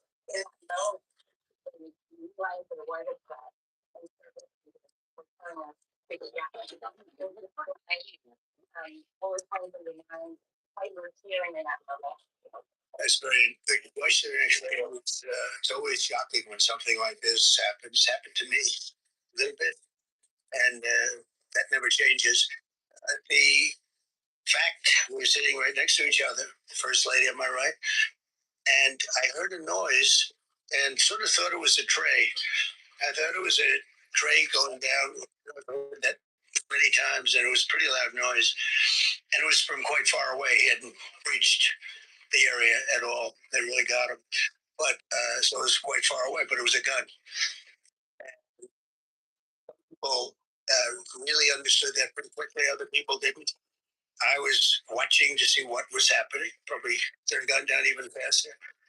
Melania was very cognizant, I think, of what happened. I think she knew immediately what happened. She was saying, "That's a bad noise," and we were whisked away along with other people, but we were really whisked away. And again, the performance of the Secret Service and the police, all of the law enforcement, I thought was really good. So it was very quick. There wasn't a lot of time to be thinking, because it was a matter of seconds before we were out the door and gone into an area. We very much, and you wanted to too, we very much wanted to continue it, because I don't like to let these sick people, these thugs, these horrible, horrible people change the fabric of our life, change the course of what we do. So we held out. We were there. We held out until the end, but they didn't want to take a chance, and I understand there was protocol. But we're going to be doing one hopefully within the next 30 days or sooner, and I'm ready, willing, and able. And I was all set to really rip it. And I said to my people, this would be the most inappropriate speech ever made if I said, so I'll have to say, but I don't know if I could ever be as rough as I was going to be tonight. I think I'm going to be probably very nice. I'm very boring the next time, but we're going to have a great event. And you did a fantastic job. Thank you very much, Peter. Go ahead. Somewhere on site at the hotel. What do you think about that? And why do you think this is out? Well, I studied assassinations, and I must tell you, the most impactful people, the people that do the most, you take a look at the people, Abraham Lincoln. I mean, you go through the people that have gone through this where they got them. But the people that do the most, the people that make the biggest impact, they're the ones that they go after. They don't go after the ones that don't do much because they like it that way. And when you look at the people that have either, whether it was an attempt or a successful attempt, they're very impactful people. Just take a look at the names here, the big names. And I hate to say I'm honored by that, but I've done a lot. We've done a lot. We've taken this country, and we were a laughing stock for years, and now we're the hottest country anywhere in the world. We've changed this country, and there are a lot of people that are not happy about that. So I think that's the answer, Peter. And Butler, team for a while, we thought outdoor events. Yeah. Now he's pretty like no, well, but then he just don't do events. Now I can't do that. I have to. It is what it is. We have to do it. The room was very, very secure. He charged from 50 yards away, so he was very far away from the room. How fast he was running. He was moving. He was really moving. The reaction time was great. Boy, those guys, they had their guns drawn literally by the time he was there. They were shooting. I thought they were very impressive. And if I didn't, I'd let you know. I'm not going to be. I would not stand for that. No, I thought they were very impressive. Were you aware of any threats? Did you know of any threats beforehand? Do you believe you were target of this tonight? I guess. I mean, these people, they're crazy. They're crazy, and you never know. He was very far away from me. He had to go through a lot. We had resources all over. We had resources sitting at tables, literally in disguise, sitting maybe at your table. Who knows? But we had people all over the room, so he had a long way to go. That was really first line of defense, and they got him. And they really, they acted incredibly. We've had no was no notification. We had no idea. Go ahead, David. That's like tomorrow or the next day. You know, he's in custody, and they're asking him custody, and they're asking him a lot of questions. I guess they're going over, Todd, and they're already at his apartment in California. Yes, sir. And they're over there, so they'll be able to tell you. Thank you, David.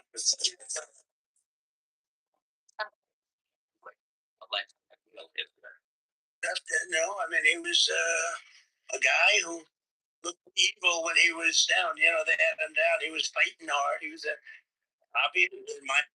Can you guys still hear? I just feeling good. Okay. Sorry. Before this time, you're gonna know a lot of things about him. This time, you're gonna know a lot of things about him.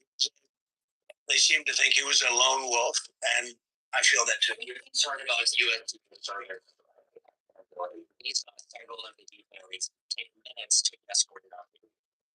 They acted very quickly, and I was very impressed by the Christians. I'm the one, and Mark, when you would agree with that, I'm the one that would complain. You don't have to complain for me. I would be complaining. I'd be up here right now saying they didn't do their job. Oh, believe me, because you know it's my life, and I want to live because I want to make this country great. That's why I want to live. But when you're impactful, they go after you. When you're not impactful, they leave you alone. I think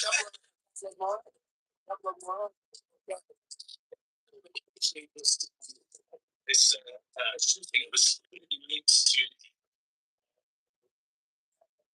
so. We're going to know a lot. We have the best people in the world working on it, and we're going to know a lot. Please.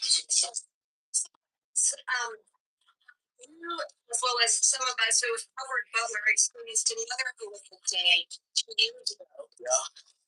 What felt similar? You know, you had the first lady with you today. What felt different? And you have another 2+ years in office. Are you concerned about something like this happening? Well, I can't be concerned. I can only get great people. They did the job. A much better, in my opinion, a much better job than Butler. Butler had one weak spot that we all know about. Somebody should have been up there, but even Butler, we had our sniper on our side within 4.2 seconds from a distance of about 400 yards, one shot, and he was gone. And if he didn't know, you know, he's David. His name was David. I say hello, David, every time I see him. David, I like you very much, David. But think of that. Now, if he doesn't hit him, and he hit him right between the eyes from 400 yards without any notice, nobody knew. He heard a sound. We looked over, and there was actually a tree that was somewhat in his way. You know the story very well. And he aimed, fired, and if he didn't do that, beyond me, you would have had a lot more people killed. We lost one great person and 2 people very badly hurt. They're okay now. But no, that was so. In a sense, you know, that was pretty amazing the job they did. But they did have that one weak spot. As you know, they should have had that covered. Tonight they had everything covered very quickly, and he was fast. He was running full blast, and they got him before they got any further. I was very far away. You know, he hadn't anywhere close to breach the doors of the ballroom. The ballroom was sealed, and everybody in there. That's why once those doors opened, they didn't want to do tonight. If the doors weren't opened, we could have probably done it tonight. But I think we're much better off rescheduling. Yeah, please. What is the level of confidence that David was alone there? Is the suspect safe to put these building? I think it's just my look at my profession. We have great professionals up here and outside that have been working with us. My impression is he was a lone wolf, whacked up. These are crazy people. These are crazy people, and they have to be dealt with. We had that in the second attempt, as you know, and he's spending life in prison. Because if you let him out, they'll probably, you know, if he serves 10 years or 15 years, you let him out, he'll probably try it again with somebody else. They're sick people. We have a lot of sick people. But you're going to know, I think very shortly, you're going to know, Todd, a lot about him. You're going to know a lot about him. You got a couple of more. Please go ahead. Are you concerned about the violence? More violence. You're concerned about everything. Like, I can't be so concerned that you can't function. No, I'm here. It's a dangerous profession. You know, I tell the story, race car drivers, I think it's very dangerous. So you take 1% and then take about 10% of 1%, just to break it down very easily, they die. So much less than 1%, 10% of 1%. I think bull riding is very dangerous. If you take about the same 10% of 1%, much less than 1%, but if you take presidents, it's 5.8%, and about 8% are shot at. So, who would tell me this was such a dangerous profession? If Marco would have told me, maybe I wouldn't have run. Maybe I would have said, I'll take a pass. No, it's a dangerous profession. I don't view it that way. Look, I'm going to do a job as part of the job. It's dangerous. I can't imagine that there's any profession that's more dangerous. But I love the country and I'm very proud. I'm very proud of the job we've done. You see what's happening. We have a great country. I think the most successful, the hottest country anywhere in the world. It's happened over a period of a year. And we're going to do great things. But with that come risks. There's no question about it. Yeah. Yourself or other members of Congress. Yeah. Well, that's great too. And we're not the only country. We look at this great violence with all countries. I was talking to somebody from another country, and we have numerous assassinations of political figures all over the world. You look at South America, you know, some of the numbers are just horrific. It's dangerous stuff, whether it's here or someplace else. No country is immune. No country. The question is, well, probably.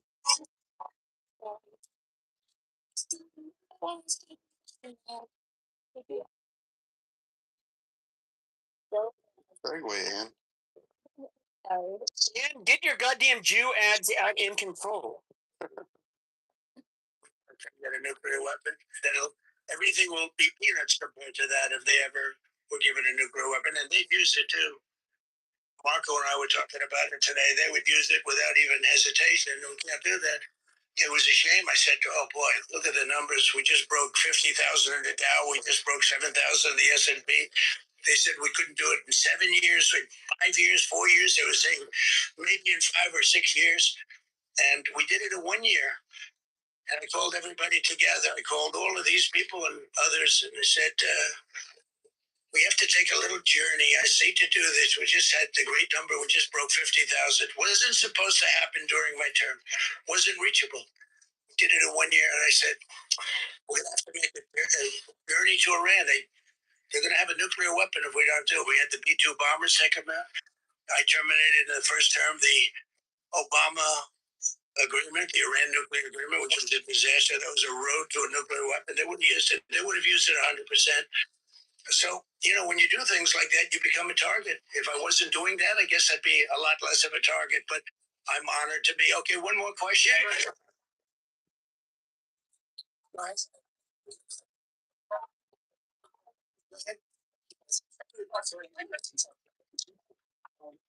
Was brought into the hotel. Also, this rest the winter. Like not to think about it. I lead a pretty normal life, considering it's a dangerous life. I think I handle it as well as it can be handled. I think a lot of other people hearing stories where they become basket cases. To be honest with you, I'm not a basket case. I take this, really take it as it is. I do it for the country. I'm not doing it for any other reason. I have a first lady who's doing a terrific job. She loves the country, and she recognizes it better than anybody. She's told me numerous times. She said, "You are in a dangerous job," but that goes along with her too. I mean, it's dangerous for her too. We sat there tonight. We heard that noise, and it was either a tray or a bullet. I was hoping it was a tray, but it wasn't. And again, we had some very brave people doing a great job, so we're very proud of them and happy with them.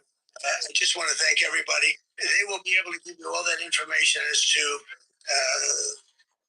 everything else. I think we released the names already. Most of you would have it, but his name, we appreciate it. I see so many tuxedos and beautiful dresses. It was a little different than we thought, but we're going to do it again, and we have a great chairman who we're so proud of, and we have to make it better. We'll make it safer, I guess, right? But we're going to make it even better. Okay, thank you very much. Thank you.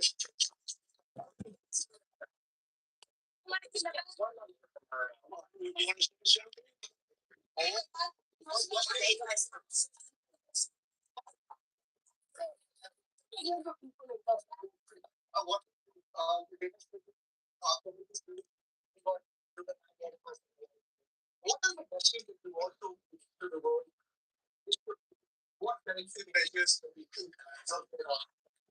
Well, all you can do, look, I don't care how many people you have, how good they are.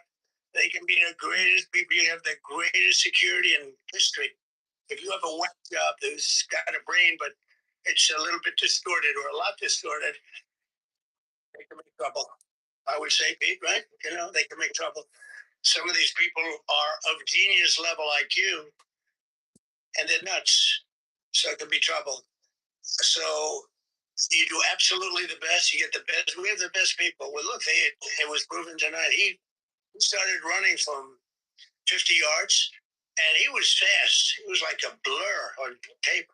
He was moving. It was very impressive the way they got him. Because a lot of people would be looking and saying, it's like a weird feeling, and they would let him get through, but they didn't let him get through. They drew those guns so fast. They looked like Matt Dillon. They looked like somebody that knew what they were doing, and we really do. But it comes with the territory. And if you want to do a great job, I really believe that. And you take a look at what's happened to some of our greatest presidents, and it doesn't happen to people that don't do anything. And it's not going to deter me from winning the war in Iran. I don't know if that had anything to do with it. I really don't think so, based on what we know. But we're going to continue to do a great job. That's all I can do.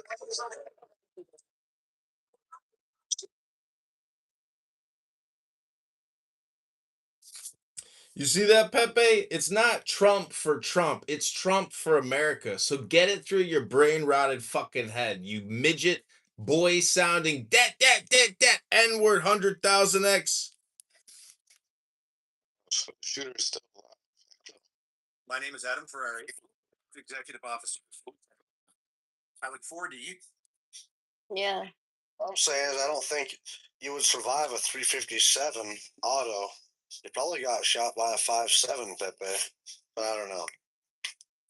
I don't know. It could be that they're carrying, like most feds just carry 9mm. It's like the police. I don't know who shot him and with what round. And as far as I know, it's the security detail around the security detail. Excuse me. The security detail for the president might actually use the 357 SIG as opposed to the another round that the other agents, including the uniform agents, use. Which I'm guessing the ones that are working the metal detectors or whatever the fuck they're called. They could be using a standard millimeter. I don't know.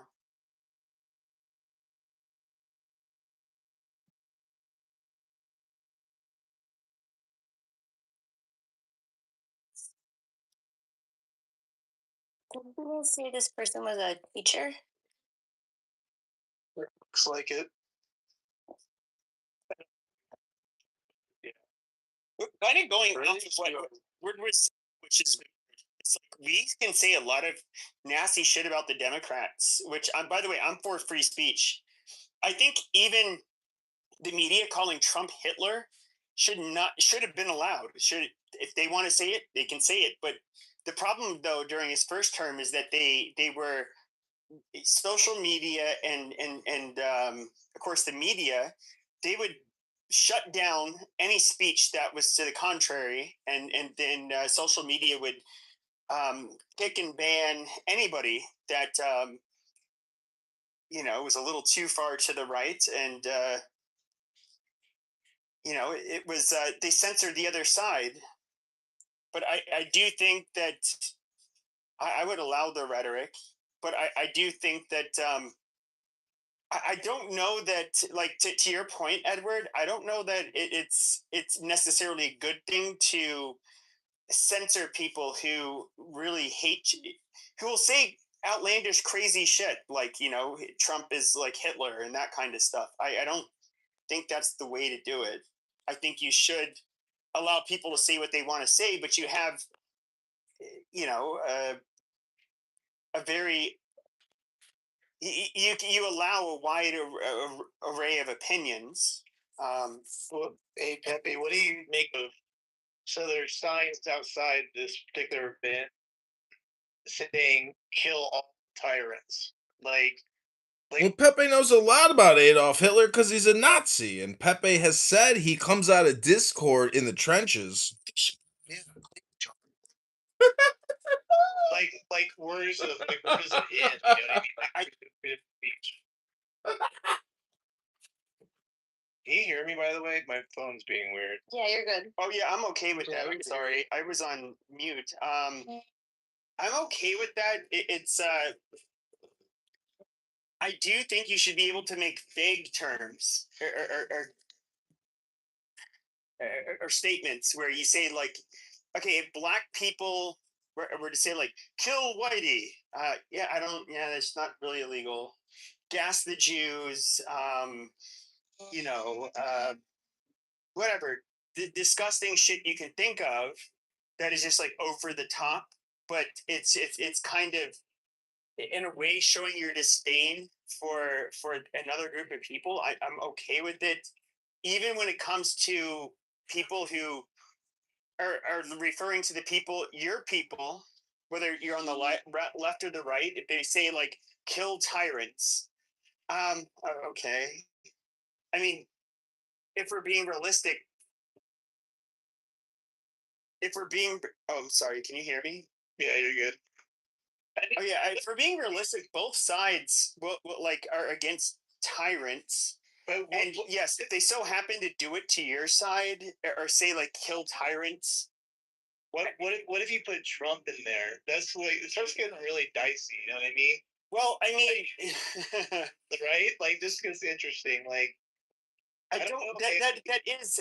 I don't know. That's where you'll have to ask a legal expert. Like, we can look at all of the performance. We can look at all of the performance art where I forget the name of that redhead slut that would do, like, the New Year's Eve shit with oh, she was the Kathy Griffin. Kathy Griffin, and she held, like, a picture up of, or had held did a video where she was holding up like a picture of or a video of of a depiction of Trump's head, and it's just like, well, I mean, it's kind of crazy, but I don't with the Trump mannequin and a gun to the head. Remember that one? Yeah, and yeah. It's like I don't. Threats. The bomb threat, yeah. Well, that one. Yeah, I don't really like. I would allow that. But I mean, obviously, there is a line that is crossed. Some courses to teach yourself how. No, you have to finish this thought before you interrupt. No, the problem is, though, is that I'm being asked a question where I'm having to thoughtfully navigate it, where you do have. Okay, so, like, I don't know. Abby's not here. She's more on the. She could probably answer, like, way better than I could, legally, how this all plays out. Yes, oh yeah. And so I do think that you can I do think you can say certain things and not be in trouble. I think that even with January 6th, they were saying, like, this January 6th insurrectionists, they had a guillotine, and it's just like, dude, really? You think they were gonna put, like, people to the guillotine? Maybe they were. I don't know, but I think it was, like, more just a way of them to exhibit their dislike for the outcome. of the election in what they thought were the traitor Republicans, such as Mike Pence, which I don't think was a traitor, but it's another story. So I think I'm with you. I think people should be able to say what they say. And again, like we said in the past, you could have consequences for your words, all that good stuff.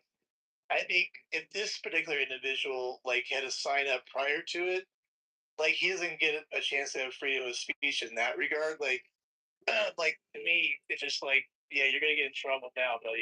Obviously he went and did something, but I'm just saying. Oh yeah, dude. There's context. That's what I was trying to go with that. You know what I mean? Yeah, I mean, if I was so, there's a thing though. If I was to say like, fuck Democrats. One thing. The interesting thing is that there's 350 million Americans. Okay, they all make individual decisions. This person made an individual decision whether he could do it or not with anyone else. It's easy for him to get. He booked the flight, he got the guns, he got the ammunition. These are individual people based on their own information that they're getting. And it's so sad that we always think that it's some collective group. Okay? People only act on their own best interest. Yeah, we can say the world stage and everything else, guys.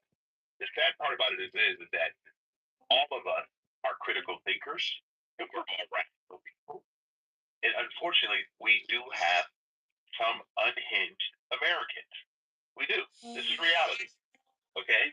And there's nothing anybody can predict or try to do it. You guys call false flags, anything. It doesn't matter. Even if someone persuaded an individual to do any of this, they still have to choose to do it. Okay? So at the end of the day, let's make sure whether it's an ethnic person, non-ethnic person, whoever it is, listen, I love the fact that when we say this is against our Constitution and against the Republic, that's what they're attacking.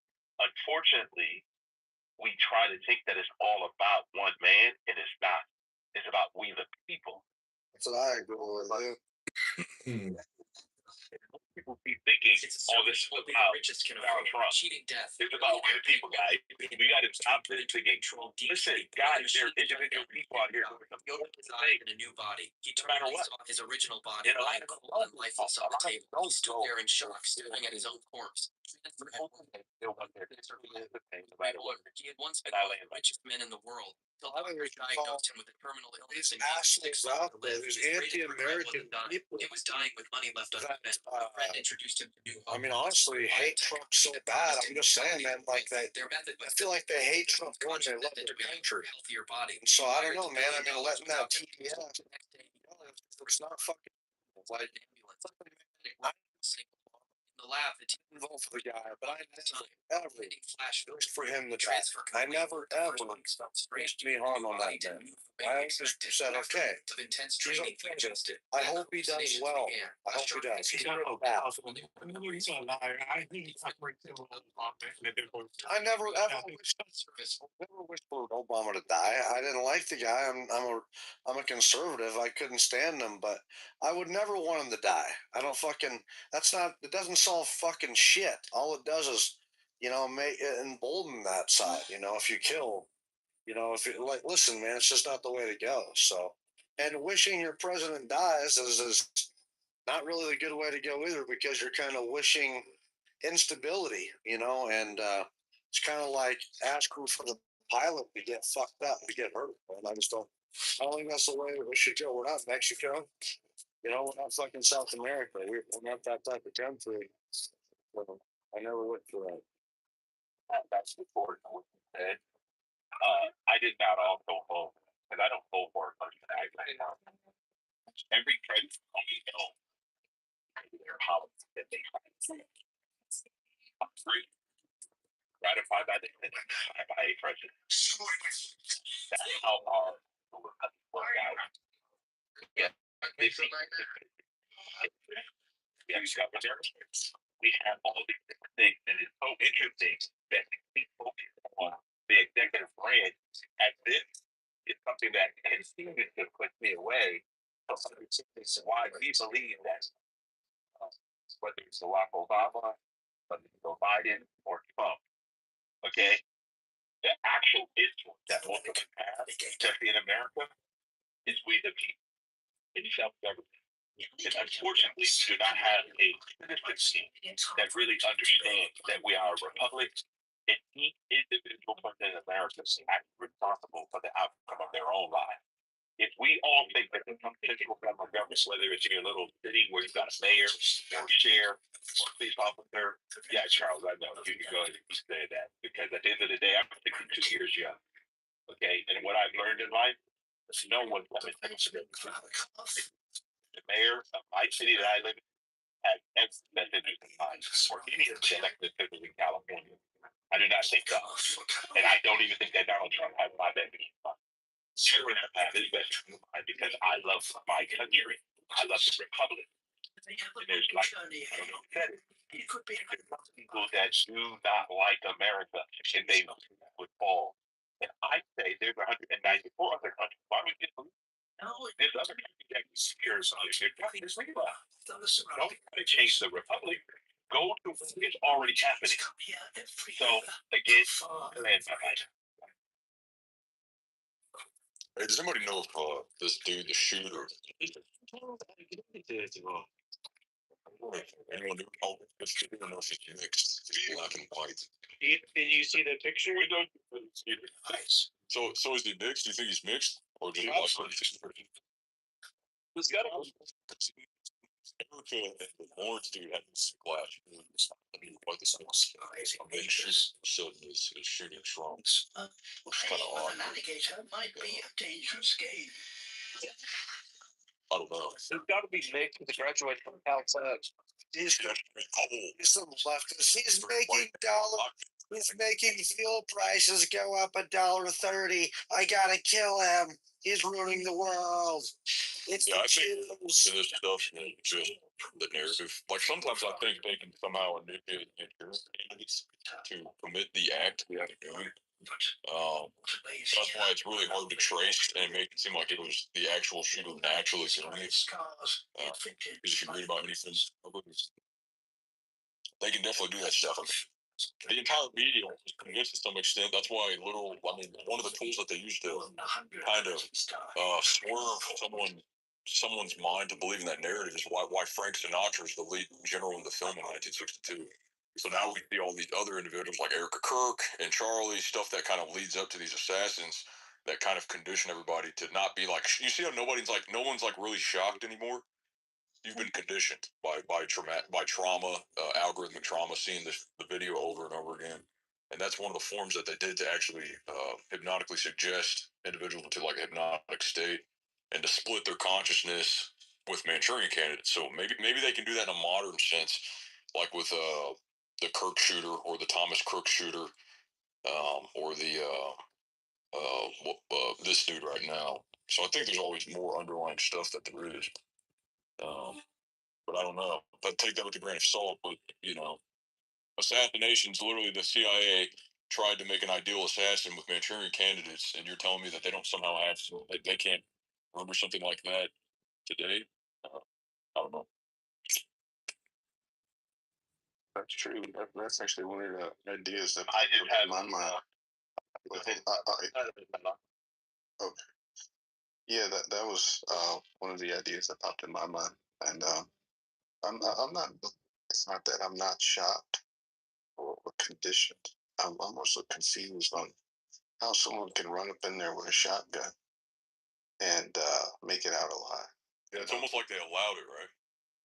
So that's, and I'm not going to say anything else. You know what I mean? I'm going to follow that thread. Well, think about that. Thomas Crook. Remember, there's a video or there's an image of him. Trump's talking to Thomas Crook's head on a building, and you're telling me top trained shooters and snipers they don't see him? Like this door little still is sitting on top of it right by him. They don't. These highly trained people don't see him until after he shoots. I think what's just weird about Thomas Crooks is that he was in a BlackRock video years. And he was also. You didn't hear about it. Like I watched it. He was in a BlackRock video. Like I was like, whoa. Yeah, not the first weird connections in, but he was also one day before Charlie Kirk memorial. September 2021. That was before The weird thing about Thomas Crooks is that he trained at the same place that the Department of Justice trained at. Yeah, happened to skip right there. No, I don't know. I mean, I just think that there's a potential that, like, and just like wasn't the Thomas Robinson dude? Didn't he have ties with like Ukraine? Being recruiting with the CIA. He was a Ukrainian recruiter. That's what I'm saying. So there's a lot. It's just like JFK, man. He got killed. And Eric. JFK likely got killed because he called. He went against the military-industrial complex. In my opinion, Yeah, and it's also interesting. Like, what are the odds of the alien stuff being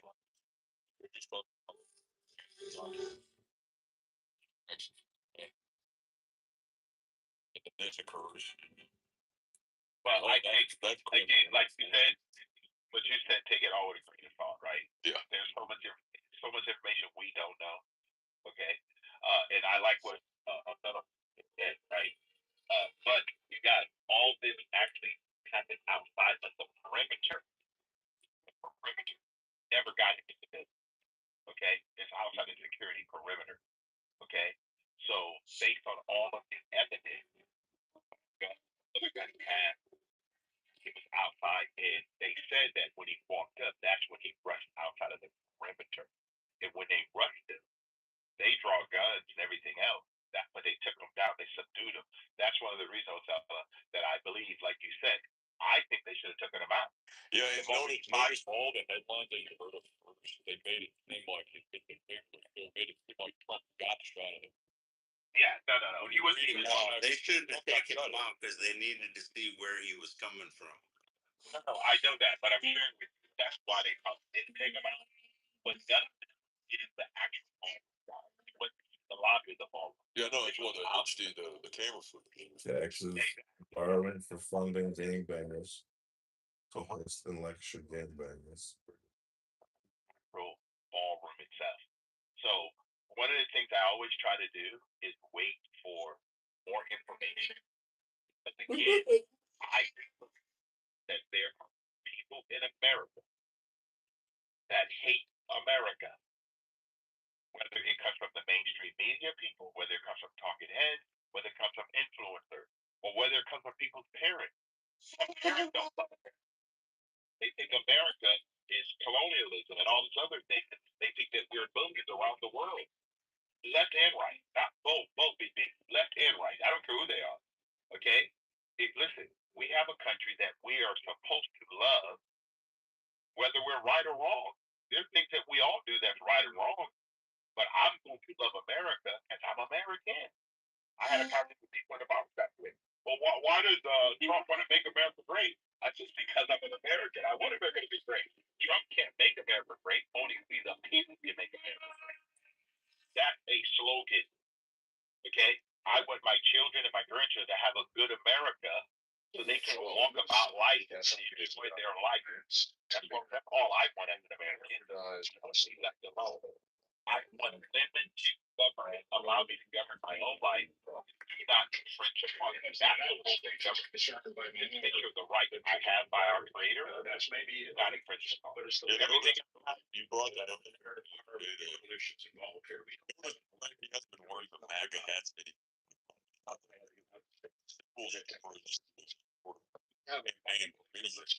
and Dr. Stephen Aston, he wrote a book elaborating on the cult of Trump. It's very interesting. I never looked at it. It's like this with every leftist, right?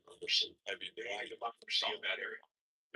But notice whenever you hear MAGA, everyone most likely will have their own relative definition of what that is. That's the entire objective of what it is. There's no like criteria of what makes America great again is truly because as we see if Trump is consistent, if you look at my it's a big point because his first term's not the same.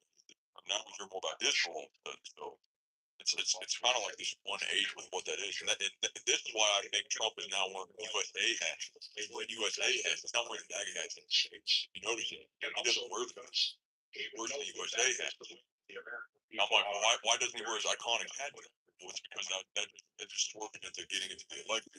and now it's a different agenda now. So that's kind of retirement. So I just Lord, hey, what's up? How you doing? So I don't why you guys don't see what's happening. If we want to look at suspects, our money is on campus. I definitely think that she did something to do with this. I think the president documented Eric reported something for its coming in the kitchen. I definitely think Candace Owens said something to this.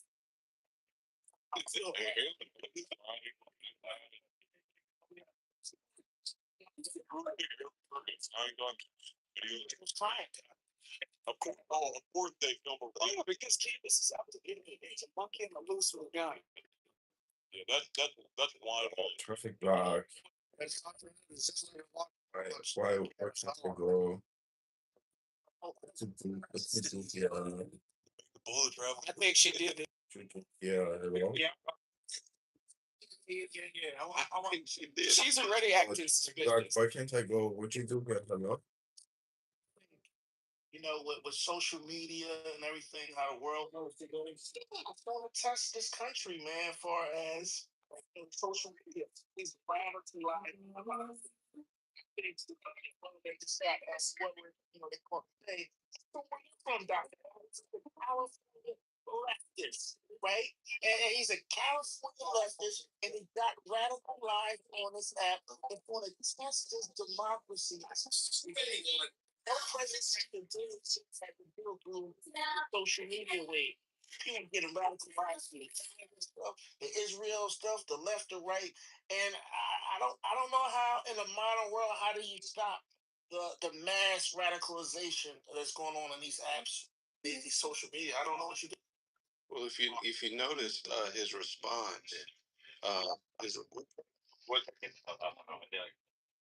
Omar, this is me personally, okay? I believe that when Americans individually get informed about their republic and they know who they are, the radicalization stops. You don't get radicalized when you know that you are in a country that gives you the right to pursue your happiness, okay?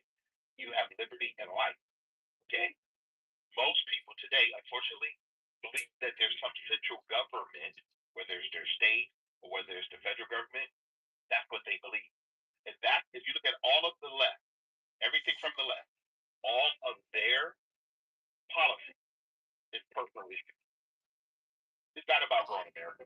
And if any leftist can tell me, give me one policy on the left that talks about benefiting the American people altogether. Because right now, I see only personal issues, whether it's men and women's sports, transgender stuff, people want to be on SNAP programs. When do we, as Americans, believe that we are responsible for our own lives? And the elected officials should only be there to support what we believe as individuals, meaning that I believe our Constitution is the supreme law of the land, and that has the Bill of Rights, and we have a Declaration of Independence. Those are my three documents, what I teach my children, what I teach my grandbabies. Okay? So, Lord, I know, Omar, you're correct. I'm not disagreeing with you. Unfortunately, we have a lot of people that don't even know their own three documents. So I land my mic again. oh no, great point. It's interesting if you study what Trump said tonight. Anyway, everybody use that as a manipulation tactic to get other people to feel how they feel. I don't know if this dire need for people to.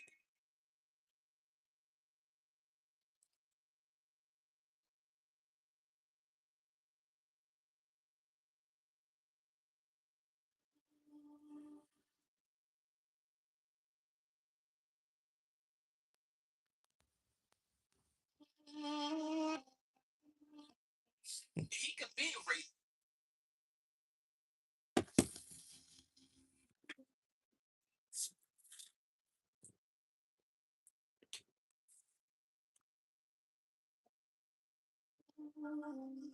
Ooh, too many strikes. Oh, wow.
But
I was still called right to it.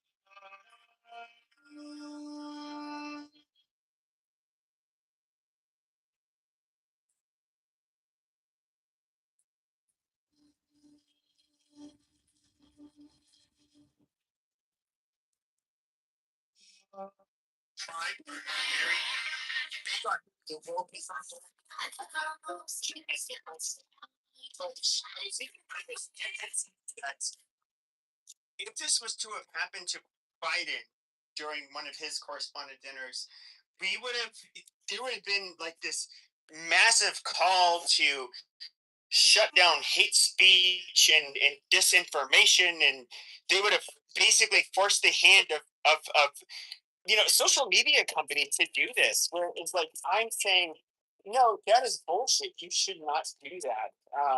That is where I'm very different from the hypocritical left. Like you can say what you want. Now, if you are planning on killing a president or committing a terrorist act or harming an individual because they disagree with you or they're part of a group that you don't like, I mean, you saying it can make you an water. I mean, that's just the way it is. But I think we have a legal standard, and it should hold. I don't want social media or large corporations dictating what it is that they're allowed to fucking say. It's like I sound probably super libertarian, but we can literally say whatever we want without crossing the threshold of making an actionable, threat, uh, terrorizing somebody through our words by, saying like, I'll kill you, bitch, whatever. And that's the line. Other than that, we should be able to express whatever we want. It can be as anti-Trump or as pro-Trump as you want. It can be lefty, whatever. It's just as long as they operate within the legal guidelines. Really work. Do you know how you can switch genders besides I just clench my butthole and do it? That's so powers. Yeah. It's incredibly complicated. And super physiology. Yeah, I'm just fucking. Okay, wait, all this. What's your thoughts? I think it's sad, honestly. Yeah, I'm getting really tired of the violence in our country. To be real with you guys, it's really tiring.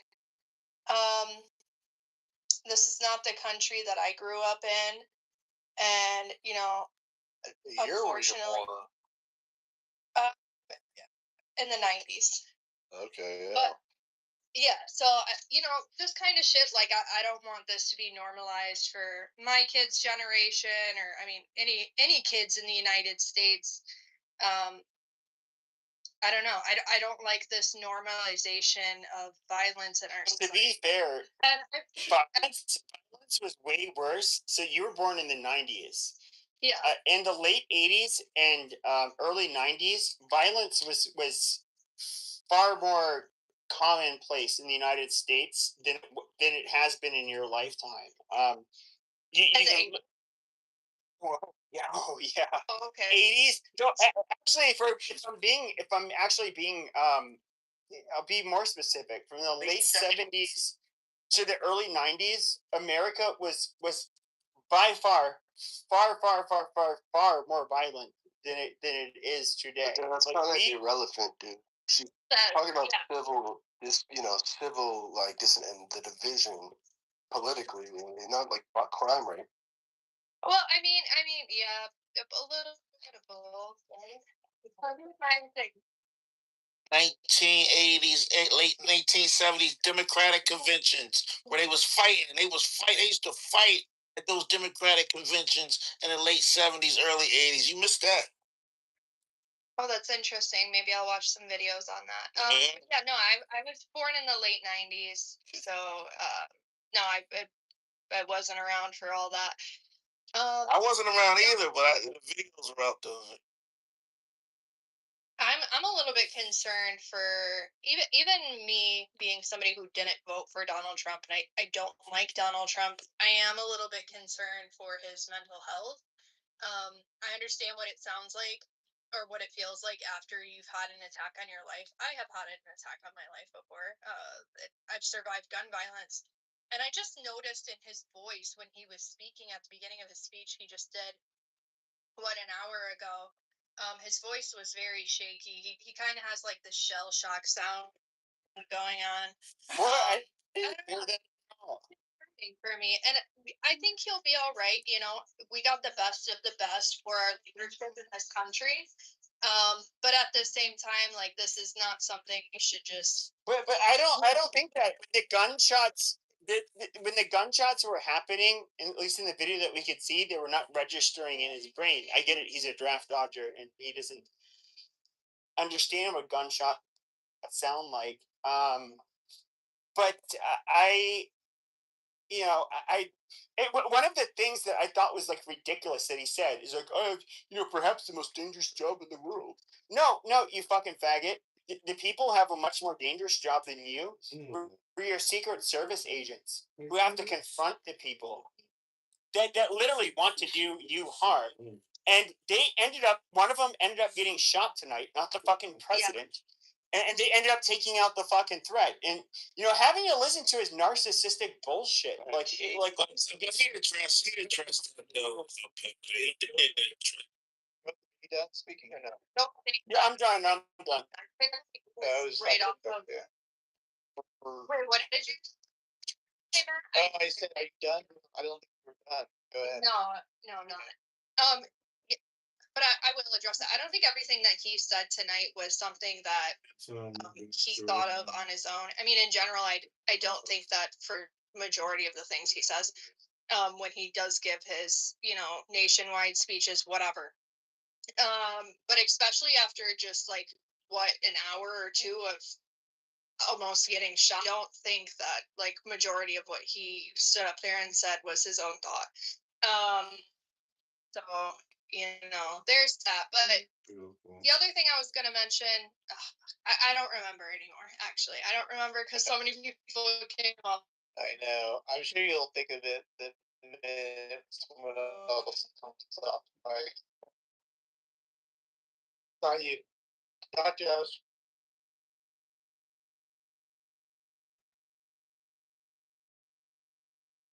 Were in the house tonight. So that's one thing that's alarming. And then I just saw the footage of the perpetrator rushing through the screening stage. So that was alarming to see. I don't know, y'all can watch that. I don't know if I saw it on Fox or where I did.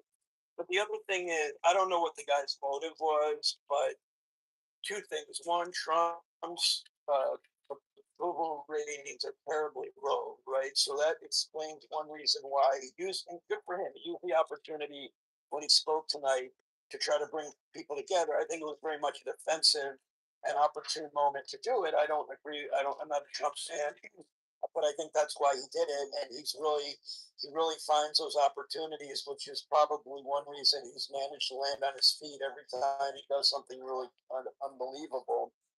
But the second thing is, I don't empathize with the shooter, of course, but when the wealth gap is the way it is, you can blame the shooter on the wealth gap. To most people, he represents the billionaire class, and when the wealth gap is the kind it is, people can say in the room that they're not hurting so much, but there are people that feel the economy is not serving them. A teacher in Torrance, which is just south of LA, well, it's really kind of in closer to the beach cities, near the airport, quite frankly, LAX. I suspect that, who knows if the guy got laid off or whatever. It's not an excuse to do what he did, but I think the wealth gap is unbelievable, and so most people who realize the disparity of the billionaire class, the Kushners, people like to hate on my tribe for being among the billionaire class. I mean, I see where the animus may be coming from, and we don't even know that was target. Do you think we have another Luigi on our hands, Dr. J? That's kind of where you're going with this. That we have a what? Luigi. Remember Luigi? Yeah, possibly. Come on, and how did that serve Luigi? Don't go that deep into it. Yeah, I'm not there with Yeah, you. I don't know. Luigi thing. I don't like when the money is messed up. People want to hurt people. I don't care how big the wealth. I don't care how big the wealth gap is, and it's gonna stay big because people are lazy, complacent, and they're too comfortable living their fucking average American life. All right, people who are wealthy are doing things that people who aren't wealthy aren't doing. I'm sorry. All right, if you Is that so? What are you doing? that's not how it fit in your mouth. But that's not how it works. Yeah, exactly. So there's a great book that I recommend this big mug read, which is called Born on Third Base. And hey, I grew up privileged, so I'm happy to admit all the luck in the world that was afforded to me gave me opportunity. Whether I took advantage of it or not is another story. But there's definitely a lot of luck involved for many people who have seen the kind of wealth that Donald Trump has experienced. And that's not to say that there's actually anything wrong with having wealth. What it's saying is when you see wealth disparity and you feel that you have no future, people do desperate things. Does it excuse it? No, but it happens. Hey, doctor, that's an interesting. Okay, that's an interesting take, right? But this, what we know is the guy's from California, right? If this guy grew up in San Bernardino somewhere or out in the valley, right? I don't want to hear this wealth stuff, right? But if he grew up maybe, home, if he's homeless right now, then I can maybe take that angle. But don't give me that stuff when he didn't grow up, in Altadena somewhere. We're gonna find out. No, but what he's talking about, the wealth disparity, though, part of the problem is that it runs in families. There's a lot of nepotism that goes on. And again, when I say wealth disparity, I'm not. Yeah, go ahead. I'm not. This guy was no idiot. He had multiple degrees. He's not talking about wage disparities. Yeah, I'm not, and I'm also not talking about the most impoverished people who wouldn't be able to get in a car and have any resources whatsoever to drive across country or whatever he did. I'm talking about the fact that there are a lot of Americans, and it actually doesn't surprise me. Let's say all the PhDs who were laid off at NIH or CDC, those people have doctorates, but they're not wealthy. Just because you have an education, that's part of the problem in America. It's not Trump's fault. It's that the education is not commensurate with the salary is not commensurate with the workforce education. So that's not Trump's fault, but what it is it speaks to a great economic disparity. And if you're watching people on TV flashing wealth, and I'm not even saying Trump is doing it, anybody, you feel a disparity. So that's what I'm. That's what I gotta get. Wow. So it happens on the white side too. I learned this. Hold on a second. Yeah, So go ahead. So, Hold on. different people will have Hold on a different, second. whether in intelligence or I don't think you can hear beauty. it. No, he just don't give a fuck. Let me go. I gotta get so in here. I don't know if Hanson can hear me. Hello? Just hold on. We got someone else going before you, Hanson. Hold on, okay? My bad, Hanson. Go ahead, so, Yeah, real quick, doctor. I hear you with the whole disparity, but the bigger problem here is the fact that you brought it up in the conversation about the shooting. So that's the scarier thing, right? Because you make a bigger point overall, but you're responding to the shooting situation, so that has nothing to do with it. Like, no, we don't know what it has to do with, but if you categorically look at people's occupations, this may have absolutely nothing to do with it. It's just one thought is that if you're a teacher, if he was a entertainment lawyer and a Democrat, I would look at it a little different. As a teacher and a Democrat, with only knowing that information, I'm only jumping to a conclusion that, hey, maybe that guy felt like teachers don't get compensated very well, and he lost his job, and a myriad of other things may have happened, but that could have been an inciting factor. so you're just saying it as a factor that he would do it, not any justification, right? I've not justified it once. I've not justified it once. I'm saying that I would be more hard pressed if it was an entertainment lawyer or a banker doing it, regardless of their political persuasion. That's all I'm saying. I mean, even people like us on the right, there's some of us, like myself, that it gets to a point, if there's enough of an income disparity, we would be willing. I would personally be willing to do things I'm not going to say on this app. I don't need to get my account clip, but Hanson, I didn't mean to cut you off. Yeah. Sorry, Hanson. Don't. Smartest man in Clubhouse. You're on. Like, Hold on, Othello. told you, bro. So you're telling me because you're not even at the lowest. Hold on, Hanson. Okay. All right, Hanson, go ahead. All right, thanks. Yeah, well, I mean, Doctor, I really like you, but I just don't think this is a very logical pronouncement because the disparity. It seems that you classify any difference as disparity. Yes, but and yet you exclude the entertainment lawyer, but they can feel disparity too if they don't get the this year's bonus. If their neighbor is earning $1 million more than they did, well, people have envies.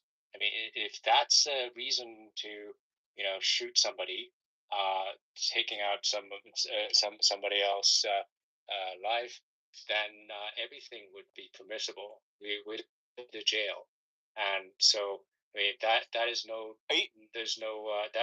reason. And because are you trying to make a utopian argument versus a realistic argument? Shut up. But yeah, I don't know that you can shut up. Like it's not. Shut up when a man's talking. Yeah, exactly. So if this is reason, then anything could be a reason. And if anything is reason, then there's no reason. So the logic, there's a huge leap of logic to justify that. If that's justifiable, then anything can be justifiable. Okay. But it's justifiable logically to undermine the plebs, the lower IQ, the underclass. Well, the thing is, it's not any which way you see. Low IQ, and then but even the higher IQ, you have a difference in IQ. No, you are lower IQ if you're part of the underclass, generally speaking.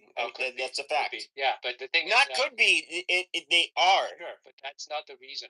That's not reason to shoot anybody because you can feel disparity, especially. I mean, if you're higher IQ, and that's the feeding is more acute because if you're low IQ, then you don't understand the difference, and then you don't see this disparity, and then but higher IQ is more sensitive. You're more sensitive. So sure, I'm just curious. Let me just say when it comes to the Civil War. When it comes to the Civil War in places like El Salvador, do you think the communists or the capitalists were the good guys? What are you talking about? In Civil War, who were the good guys? The capitalists. So how that's related to what we are talking about? I'm asking you a question. If you don't know, that's fine. Yes, it is related. So I'm scared. Shut the fuck up. Either you can decline to answer. You can answer the fucking question or decline to answer. You're Shut the fuck up. But doesn't have to answer the question. Shut up. No, but I asked you a direct question. You fuck up. Oh shit. No, you look like you retard. Oh, who was worse? Who was worse? You are. The capitalists? The asshole. No, okay.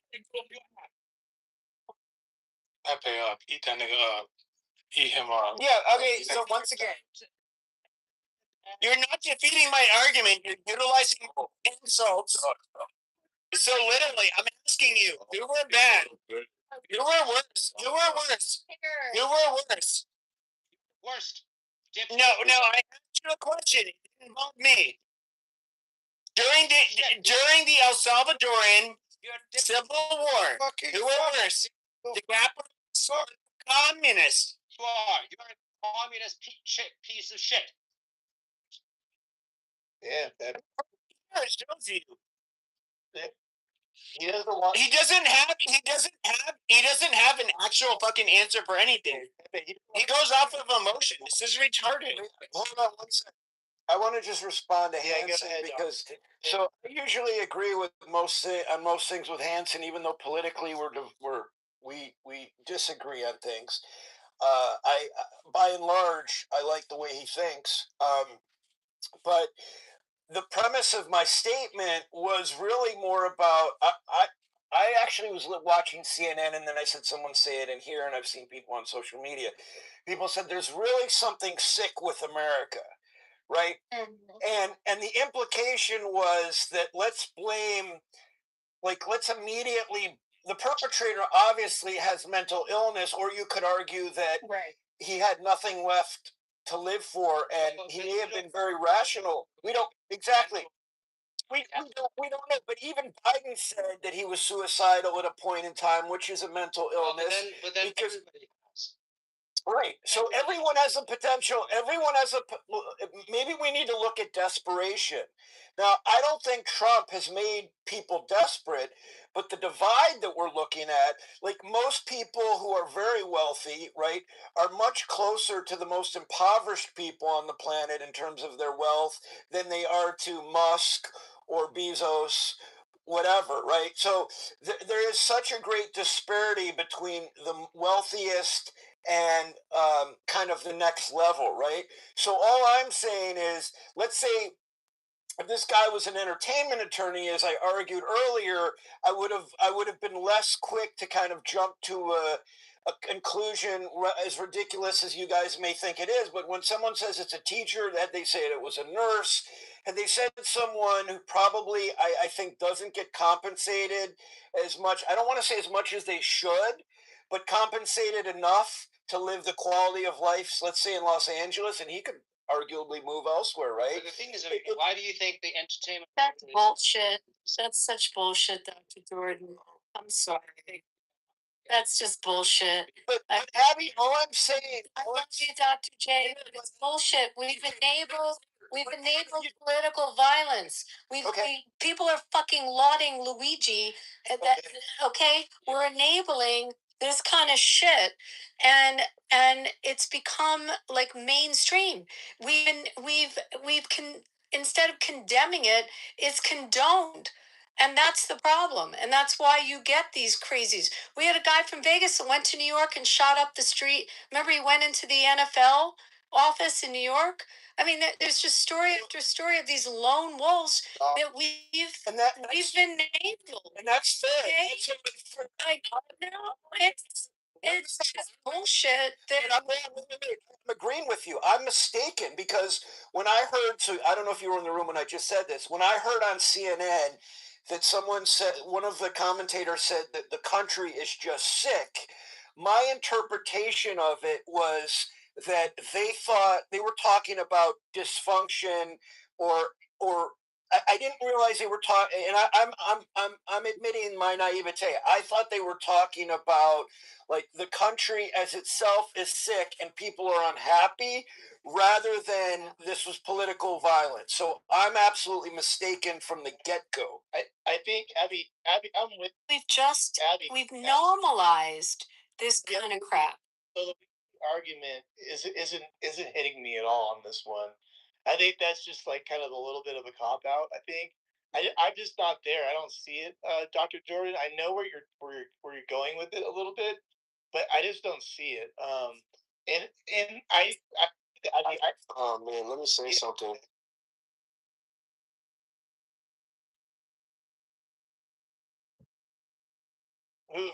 Here's no idea. What I wanted to ask both of you and others is, am I crazy to say, as soon as I saw teacher, it jumped out at me, and maybe I'm nuts. Had they said neurosurgeon or entertainment attorney or actor or something, getting on attorneys. It jumped at me thinking, oh, this is okay. Go ahead. Why should you despise the attorneys and neurosurgeons and Elon Musk? I mean, that is on you. Well, no, I don't despise them, but I'm not no. Yes, I have a reflex. The reflexive part is thinking that a profession that is underpaid is not necessarily underpaid. It's not Trump's fault. Well, it's not even Trump's fault. It's not America. May I ask for some answer? What do you mean underpaid? As a teacher? Yeah.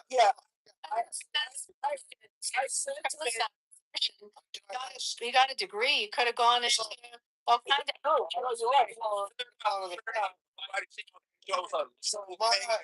a minute. Yeah, Wait a minute. but everybody's missing. Hold on. Now, a second. Before you do. Hold on. I'm going to get there before you. Okay, that's fine. But I just want to say something really quickly. Christ. So when it comes to Never quick with you. now, when it comes, yeah, shut up. You just close the mic. It's Right. Yeah. So when it comes, when it comes to the people that feel like they're disenfranchised, okay, it doesn't matter logically why they shouldn't feel disenfranchised. They're going to. Like a very unfortunate reality is that we have people, because we come from different groups, because we come from different classes, we have multiple differences between each other. We are going to look at things through a certain lens. And of course, when it comes to those the haves and the have-nots, yes, there's obviously connections in who you're born, what family you're born into plays a lot into it, and yes, there's going to be a lot of people that end up really. You would think that's a logic. Disliking them. You would think that's a logic. It is logic. It is logic. Wait a minute. Pepe, don't you think that's not really? Wait, can I just say something to Pepe? Pepe, it's really not. Pepe, it's really not what's happening. You have a normalization in social media. You have a normalization on this app alone of people calling for harm to our president. You hear it in rooms. I get it. Here, right? We've normalized it, and if we don't call it out, it's a crime. By the way, and if we don't call it out and say you can't say that, you can't do that, it's not acceptable. It's not acceptable to kill people because you don't agree with them. And if you don't, I agree. Media's amplified it, but Pepe, I don't think it's necessarily because someone's disgruntled in their position in life. I think people have had. There's been a class system for years. It's just we've normalized something. We've normalized violence this way, and we don't call it out. After Charlie Kirk was killed, and you saw the people that were celebrating that. I mean, you've got to call that shit out. And now our president, you have to say something. It's just wrong. No, they're 100%. But I would say and this is just me being a realist. When people feel like they're being done wrong by a certain class or group of people, they are going to lash out. I think. Right. So yes. I'm not. This is not. Stop. That's not. I'm not justifying. This isn't not me justifying it, retard. Shut up. Always gonna. Yeah, this is not me justifying it. I'm talking about human nature. Yes. Like, in other words, when you're to wave a bone in front of a dog, how they'll behave. Okay, there are ways that people behave when they see things that they feel are unfair. It's like they are going to react a certain way. Like, you can't help yourself. Exactly.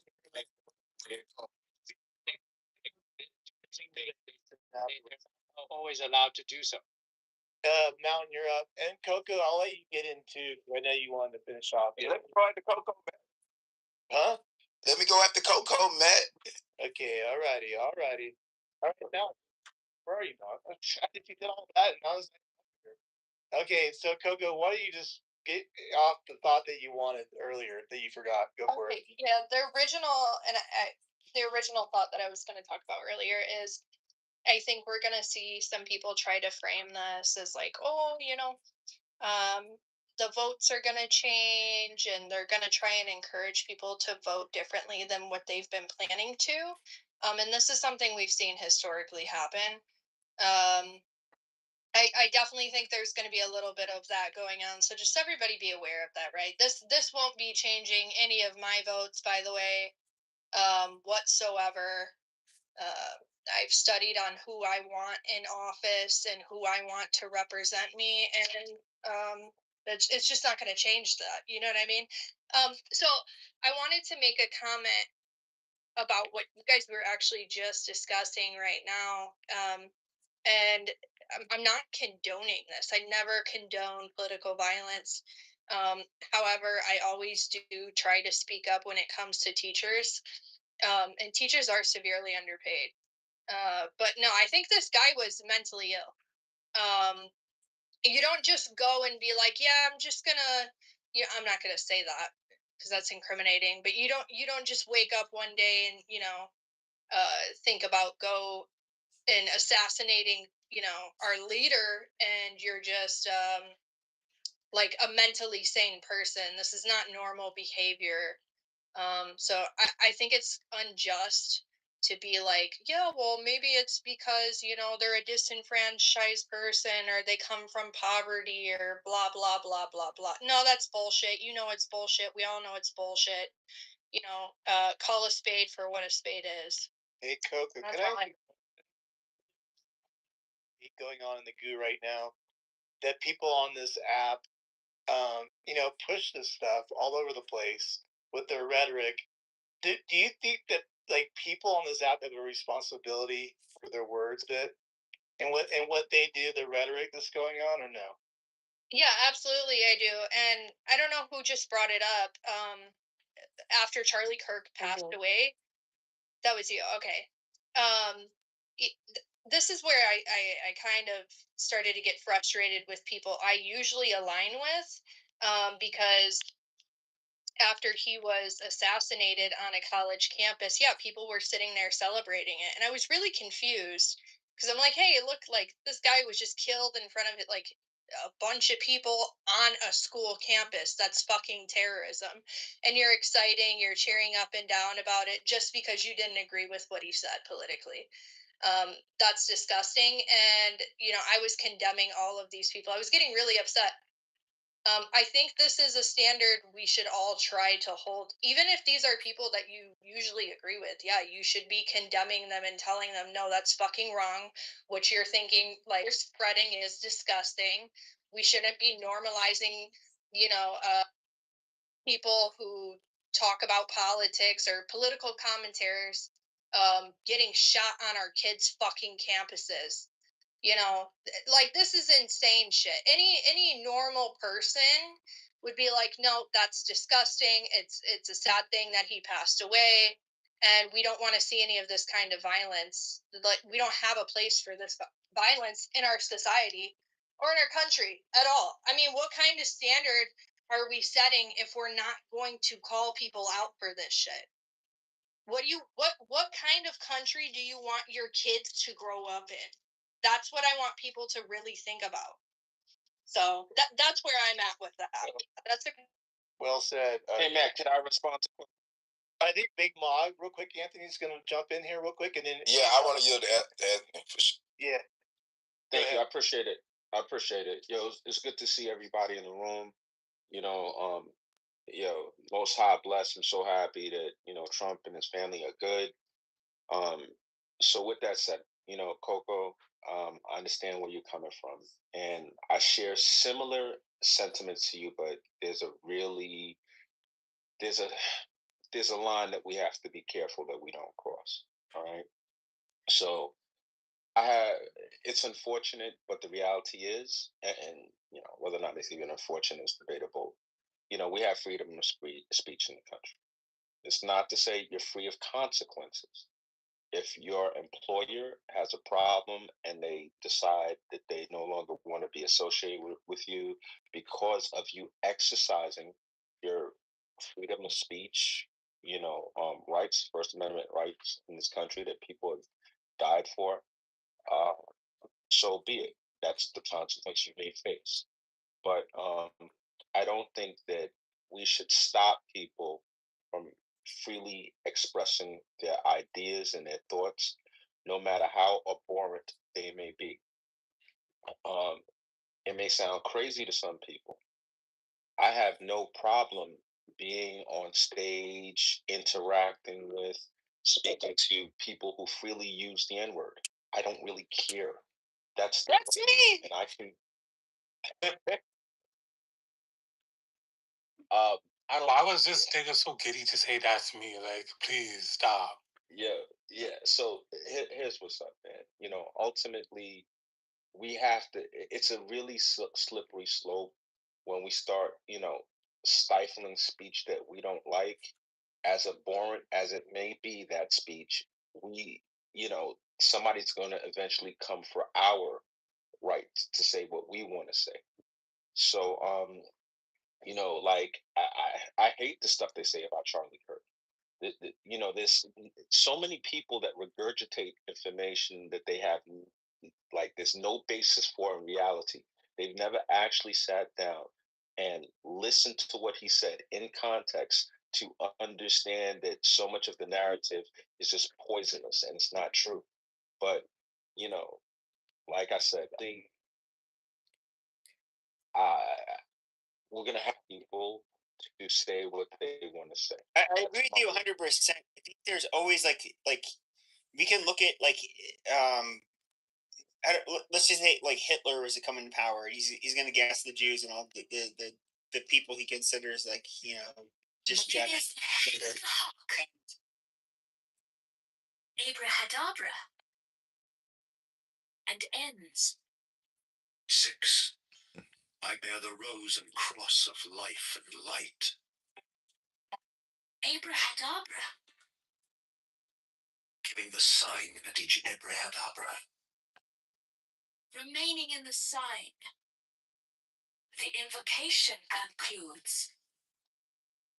Therefore I say unto thee, come thou forth and dwell in me, so that every spirit, whether of the firmament, or of the ether, or of the earth, or under the earth, on dry land, or in the water, or whirling air, or of rushing fire, and every spell and scourge of God the vast one, might be thee.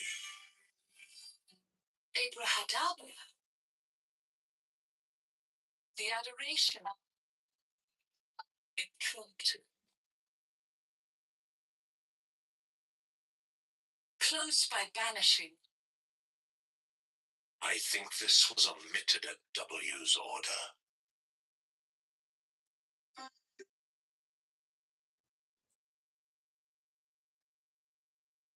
Mine is the head of the heart. And ends. 6. I bear the rose and cross of life and light. And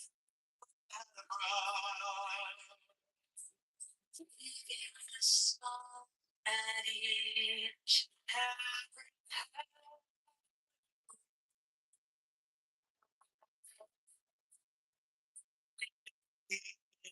sign, the invocation concludes. I say unto thee, come thou forth and dwell with me. Every spirit.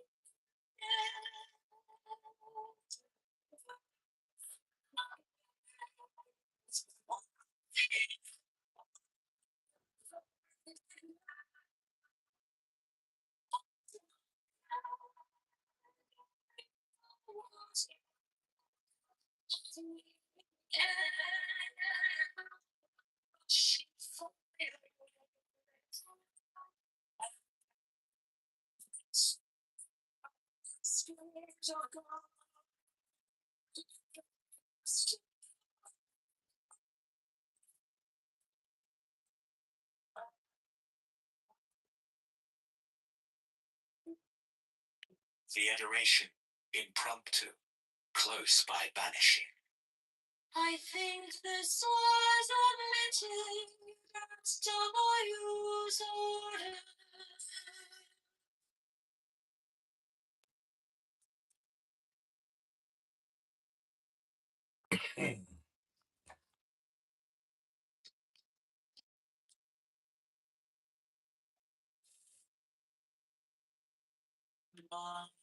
Is the head of the and my inside is key is the heart by my head.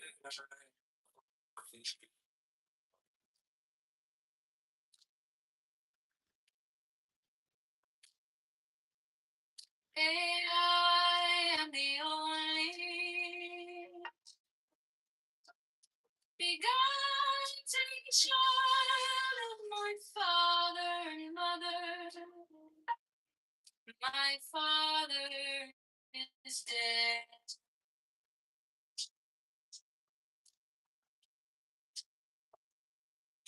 My mother bore me with pain and fear. By my body I invoke thee. To body shine the diamond of radiance white.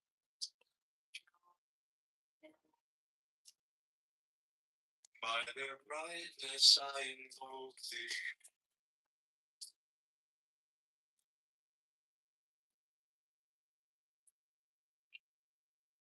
The red triangle reverse so given of no sin to draw.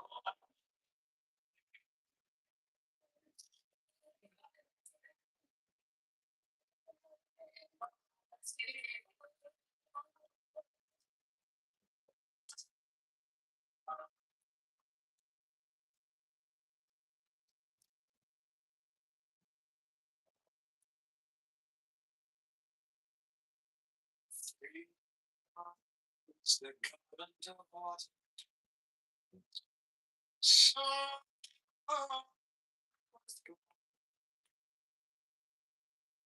flashing by.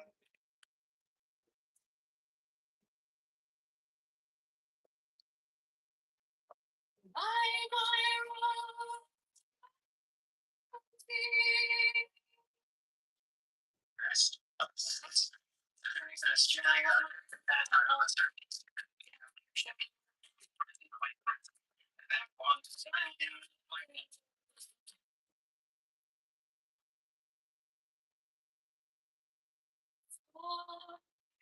Is the turn of white and gold, and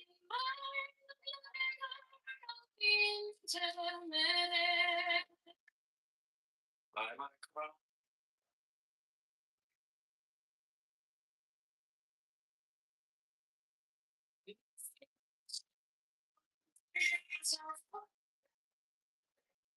So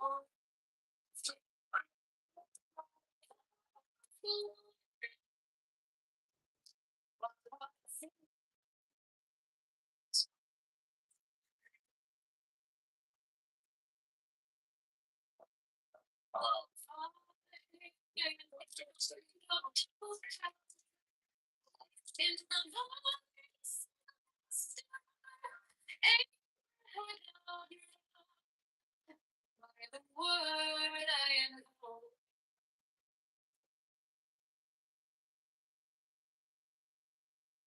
My are the dark blue waves of music. So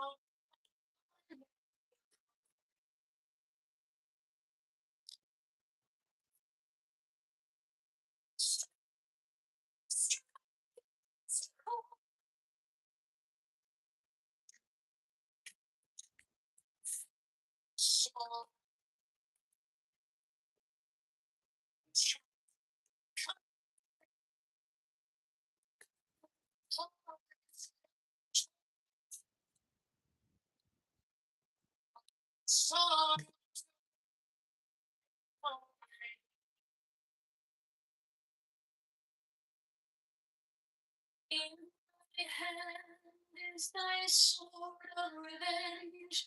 Let it strike at my bidding. By the sword I invoke thee.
Mine is the head of the man, and my insight is keen as the hawks. By my head I invoke thee.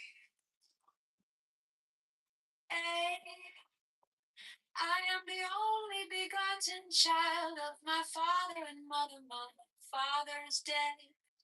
My mother bore me with labor and pain and fear. By my body I invoke thee. About me shine the diamonds of radiance, white and pure. By their brightness I invoke thee.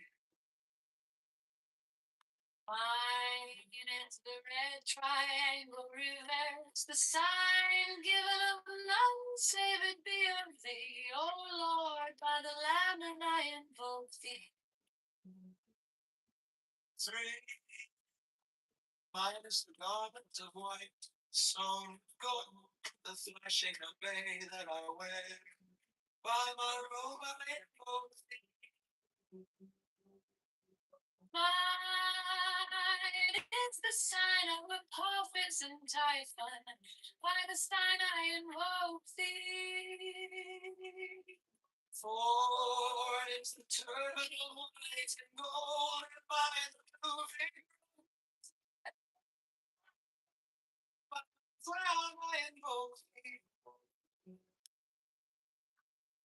My fingers tremble on the beads of pearl, so run I after thee, thy car of glory. By my fingers I invoke thee.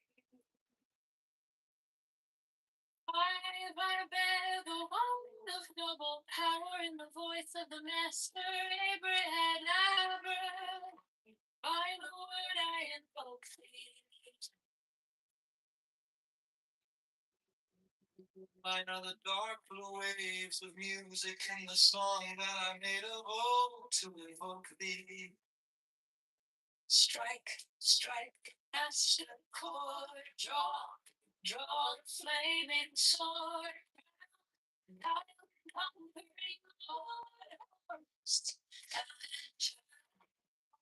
by the song I invoke thee. 6. In my hand is thy sword of revenge, let it strike at thy body. By the sword I invoke thee.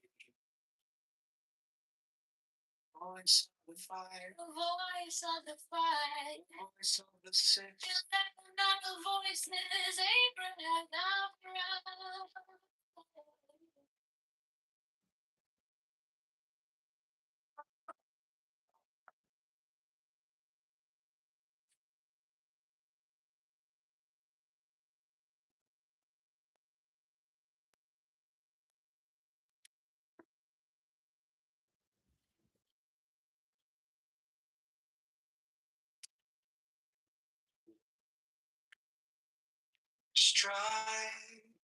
Strike the master chord.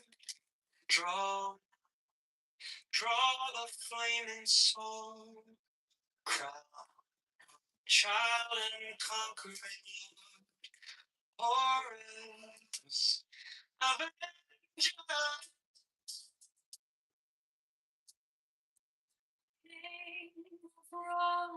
I invoke thee. Call of the sun, the glorious by thine. Brother, you need to be more productive. Yes.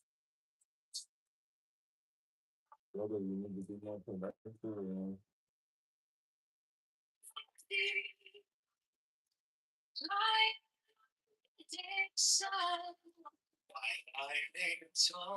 Talk of the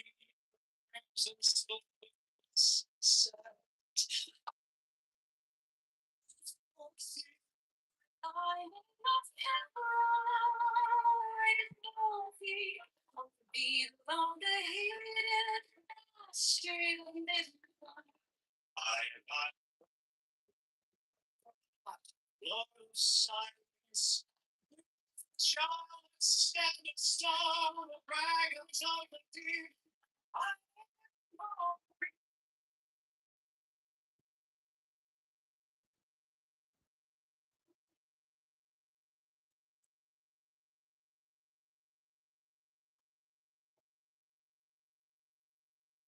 Working my shield now.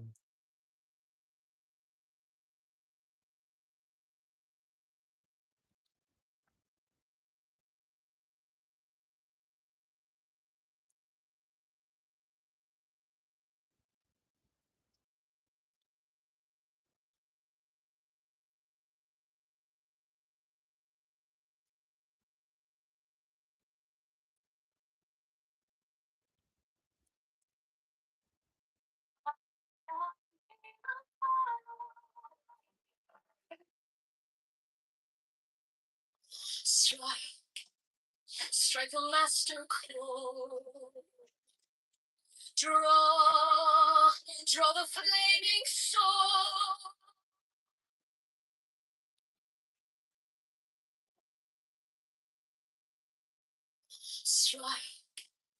Strike the master chord. Draw the flaming sword. Child and conquering Lord, yes, Avenger.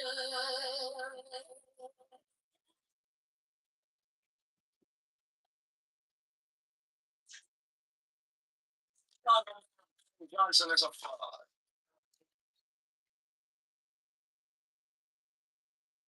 And they own all the big media companies, so they control just about all of the news. Prosecution. It's an honor to do that. Also, to spend beyond its means for you. The order I released this morning is Mr. Mayor.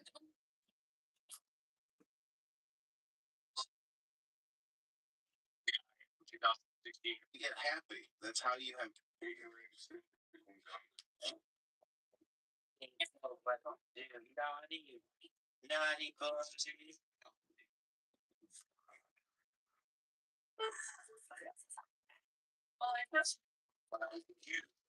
find the Son of Righteousness arise with healing in its wings. Yea. We'll see. Okay. Enjoy.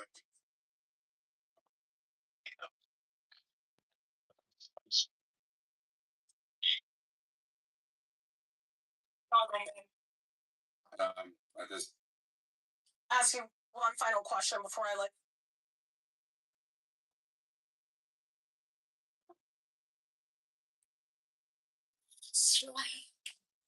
Strike the master chord. Draw the flaming sword. Crown, child and conquering Lord, yes, Avenger.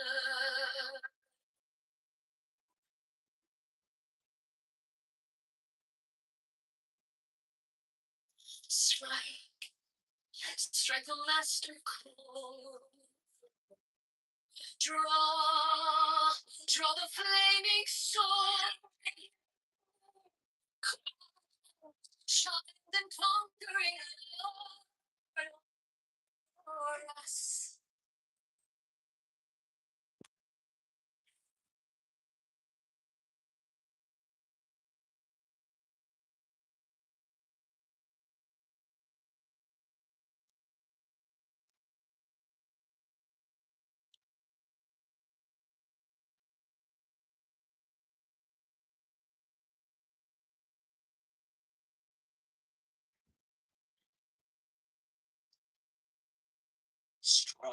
Strike the master chord. The flaming sword. Round child and conquering Lord.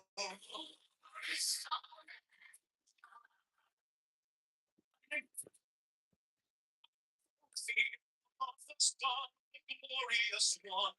And I would walk his youth of the brilliant morning. I hear the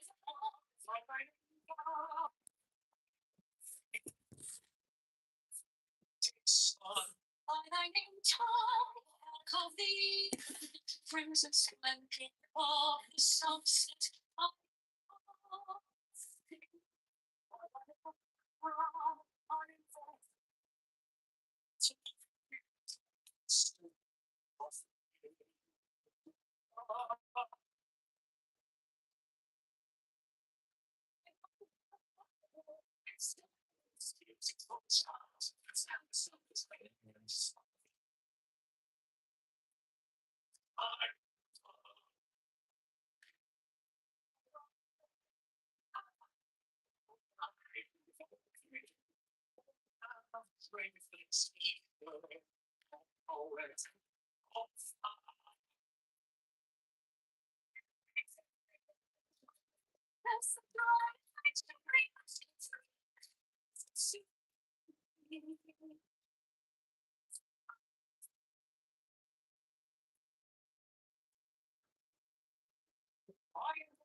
Strike the master chord.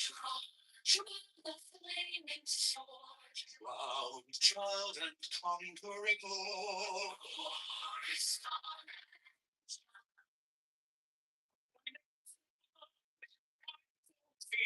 Of the sun, glorious one. And I would walk his youth of the brilliant morning. I hear the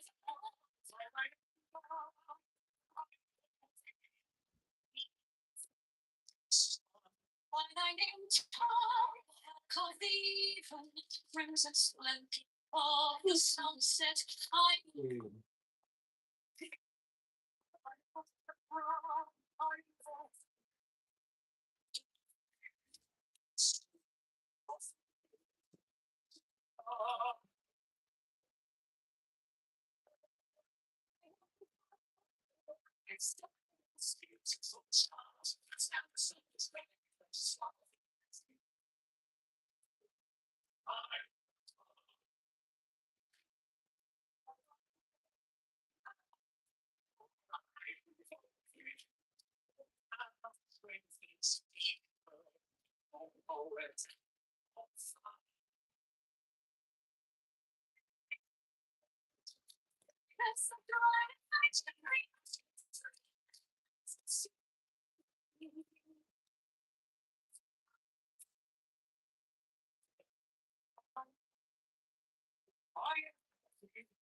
Strike the master chord.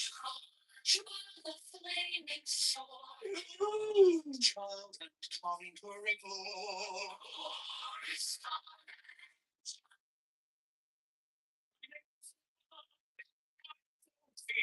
Of the sun, glorious one. And I will walk in seals of the brilliant morning.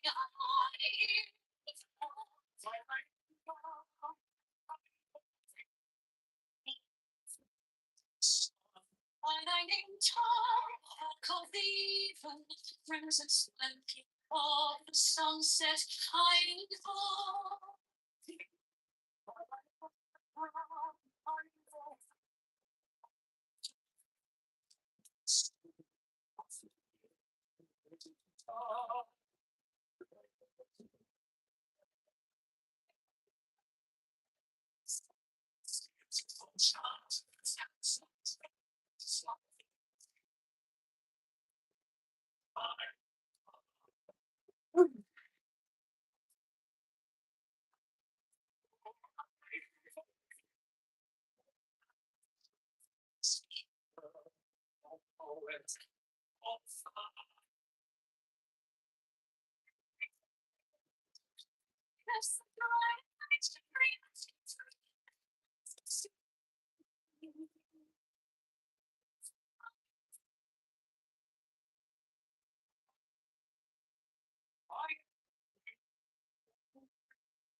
Strike the master toll.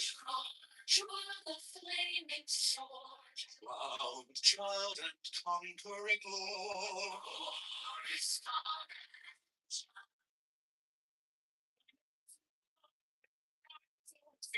Of the sun, glorious one.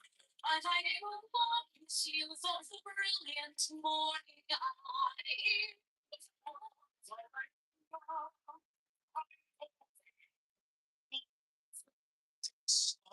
By thy name, tall, of the even, crimson splendor of the sunset, I call thee.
Strike the master toll.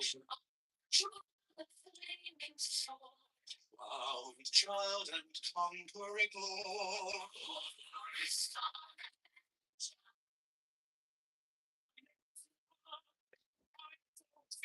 Of the sun, glorious one. And I will want you for the brilliant morning.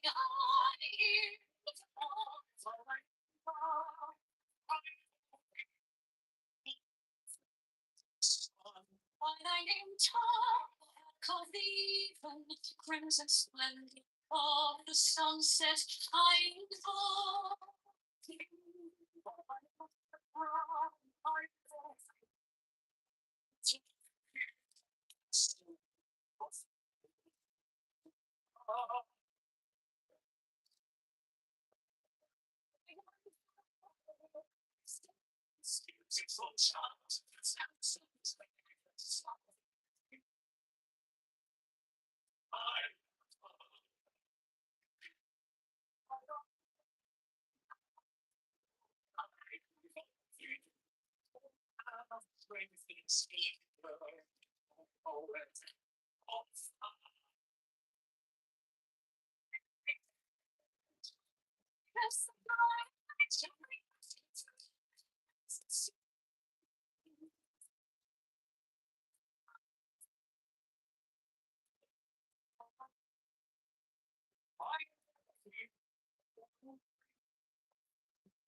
Strike, strike the master ball.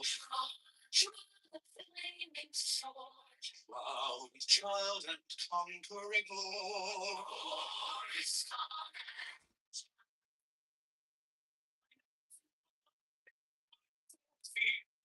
The sun, glorious one. I want you for the brilliant morning.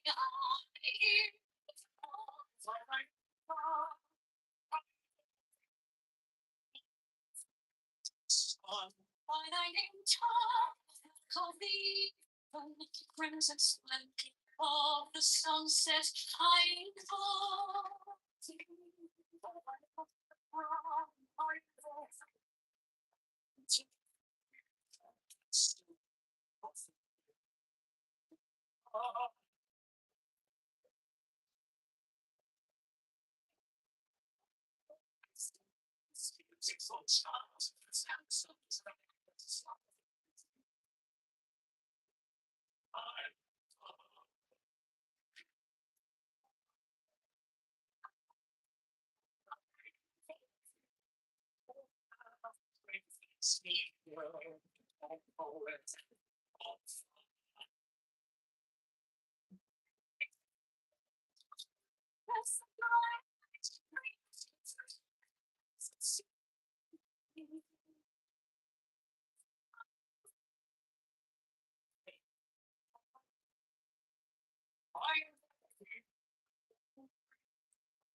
Strike, strike the master balls.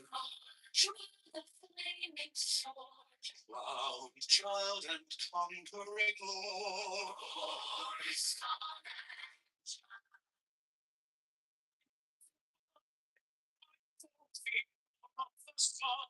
Glorious one. I like your longings, you for brilliant morning.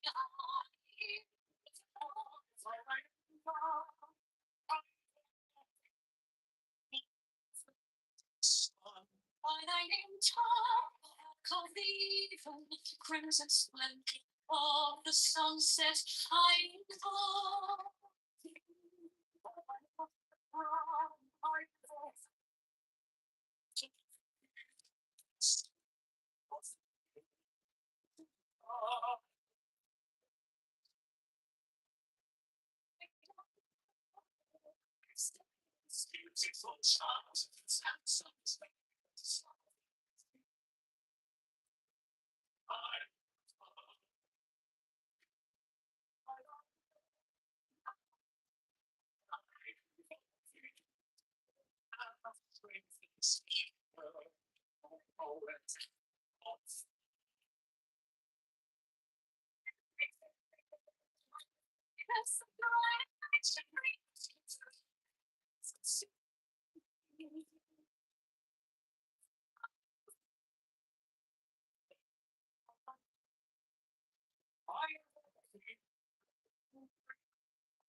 Strike, strike the master balls.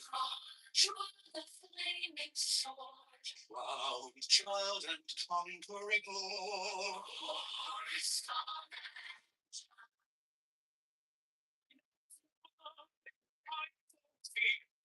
The sun, glorious one. I thy name longings, you for brilliant morning.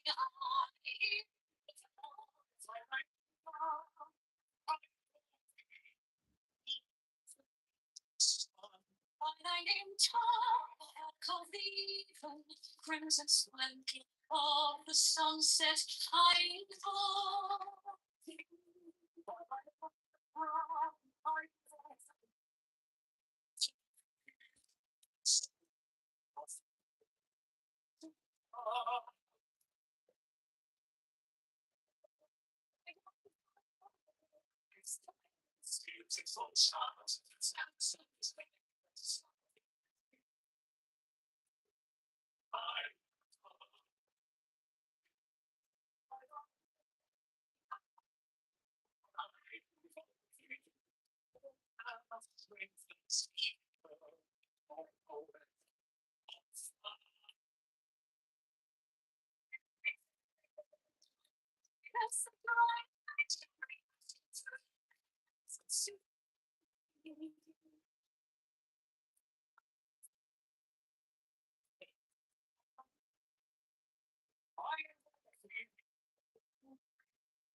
Strike the master torch. The flaming sword. While the child and conquering Lord.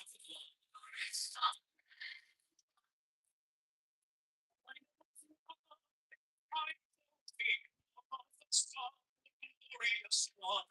I like your love, you for brilliant morning.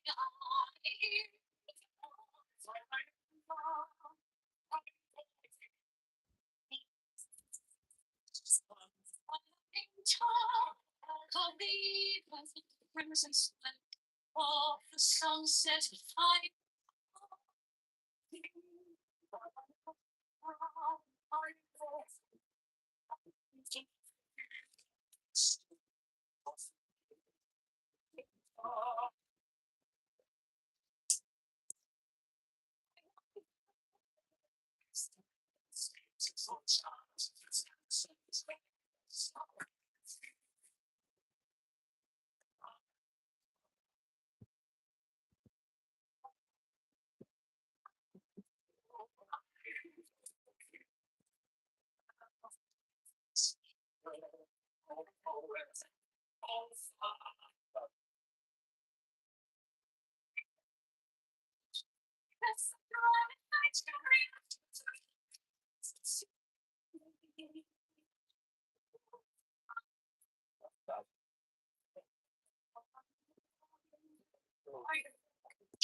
We have killed the Enron people instead of take. I mean, I got this. Proletariat is not an answer to my question. The question I asked was about policy. If you don't happen to know the fucking policy, no. Did you read it? You don't know. Say you don't know. Did you read it? Did you? Yes, I did. I had to read it because I had a member who worked on it. What? Yeah, it's not clear. To you, and the original question, which you are dodging, is what part of that you understand? No. Which part of no. I asked you the question ahead of time. You asked me the question afterward. My question is more pertinent than yours because you didn't. Yes, it is because you happened to ask me afterward. You asked me afterward. You didn't ask me before. You asked me afterward. So because you asked me afterward, you got to answer the question previous, which is what part of the big ugly bill are you talking about? What did you read it? If you read it, bro, you would stop asking if I read it. Tell me apart. No, that's an answer of somebody who can't cite me chapter and verse. I'm sorry, federal code says one thing. It doesn't say three things. It doesn't say two things. It says one thing. Now, if you can't tell me this, it means you didn't fucking read it. Which is exactly the problem with people in your position You don't bother to read the fucking text before you criticize it, because if you had, you'd have been able to cite me chapter and verse where it's fucked up. Because I can tell you where a couple with right. But you gotta figure out where he wants fucked up. I like the fact that you can't, the fact that you're not the problem. Agree, Marshall, and I appreciate that. And that's not, don't take it personally. I think just it's an opportunity for all of us to be better.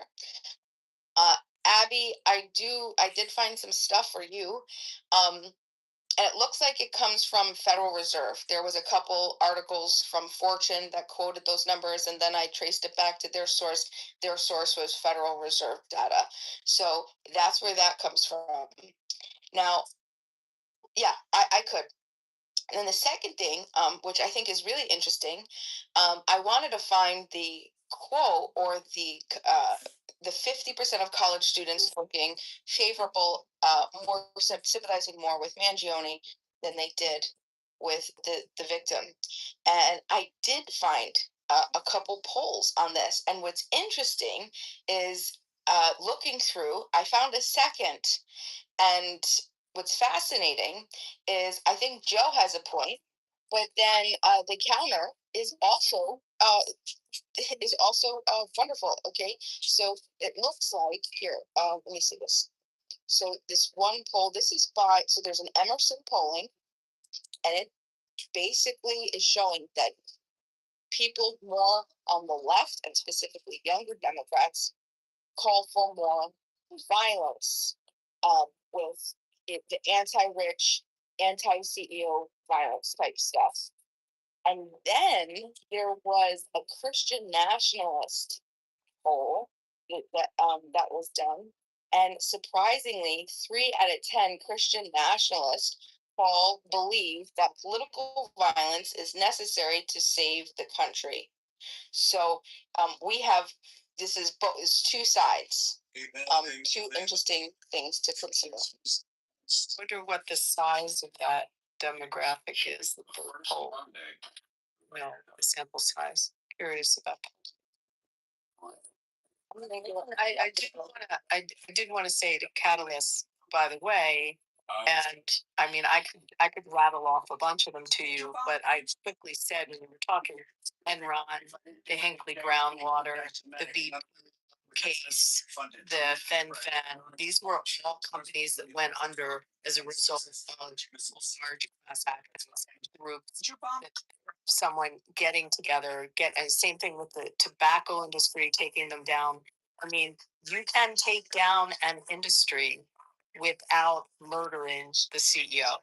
You can do it through our system, through our rule of law. It is possible. And some of the biggest corporations in our country have been subject to it. And Enron is probably the best example, but also the other ones I cited. So I mean that it's not like so fatalistic that the only option.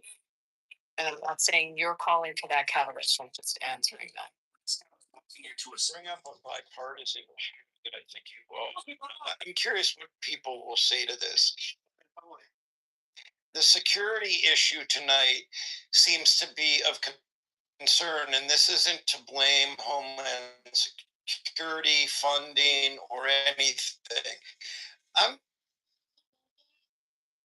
heard that with all the protectees in the building, and maybe Abby, you can speak to this, having been to a similar event. All the protectees in the building, I heard the security was off the charts everywhere, as would be expected, but it was particularly intense. What I don't know if the pundits are talking about this now, but because I've been watching since but I can't understand. The reason I bring this up too is because when someone doesn't breach security or get shots off, it doesn't become a news story like this. We don't, well, it does to some degree, but we don't typically go deep into their profile, right? Because they were neutralized or nothing happened. So there's a sampling bias with regard to, unless I'm wrong, with regard to the coverage of these things, number one. But number two, I'm curious about the security issue because, and I'm not blaming Trump at all. I'm just curious. It seems like it was very intense. And why was there this breach? Because it scared me that if someone can get President is in a building, when you have an event with the president or the vice president, Secret Service takes over security. So even if you have your own security, or even if it's your local metropolitan police that are securing it, or even your FBI, for all the entranceways and takes over the security protocol. No, I wasn't part of it. I had to be at an event where there was an advance team that came to check, and the president ended up coming. This was when Clinton was president. So I understand that aspect, but what I'm asking is, and I'm not blaming the Trump administration, I'm just asking, what about Secret Service and their protocol? Because it seemed like they had this thing covered to a T, but still this individual got as far as they did. I'm not blaming any side or even the agency. I'm just asking, isn't that a super surprise to people?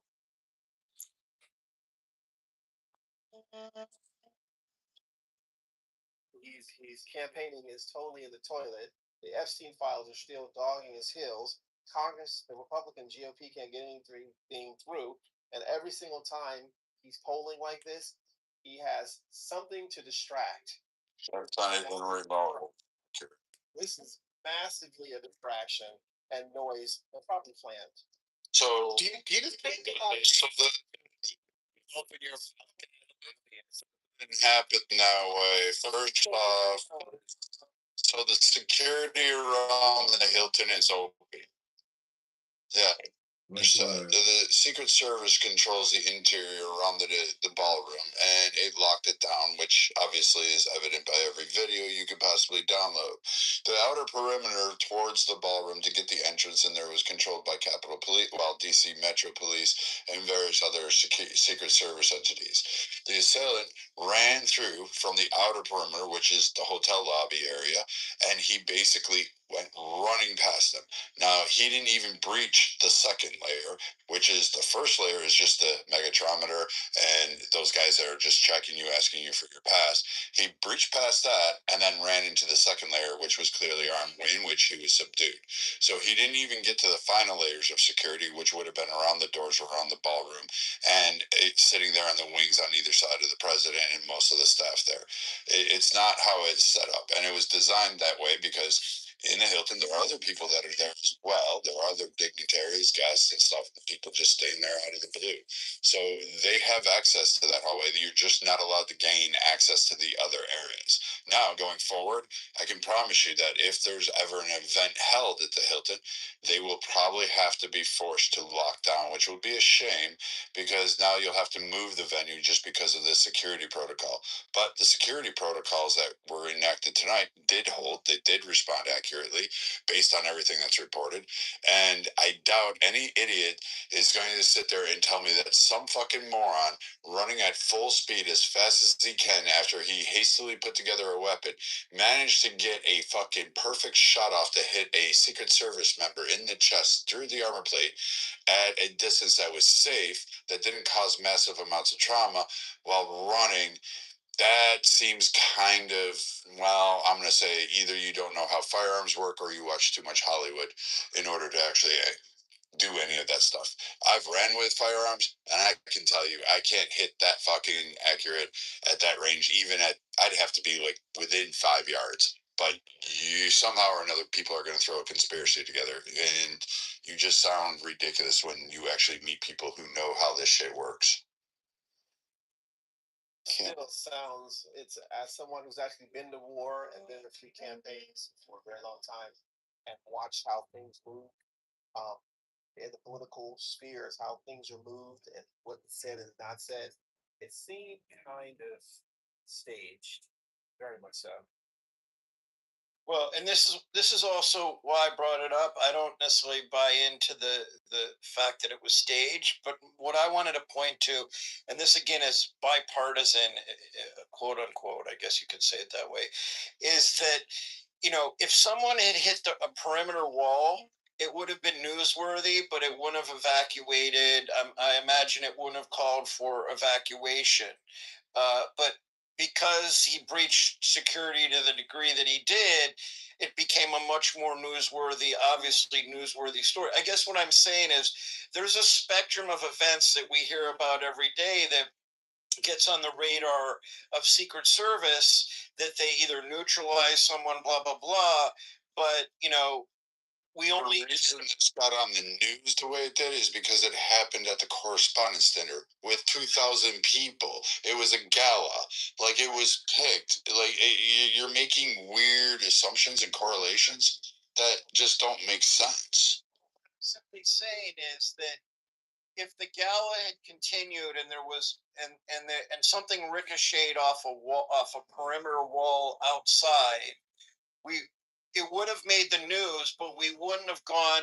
The media probably wouldn't go as far as to profile someone to the degree. Well, that's inaccurate as well, what I just said. But my point is, the depth of the breach always dictates the coverage that it's going to get, and of course that makes sense.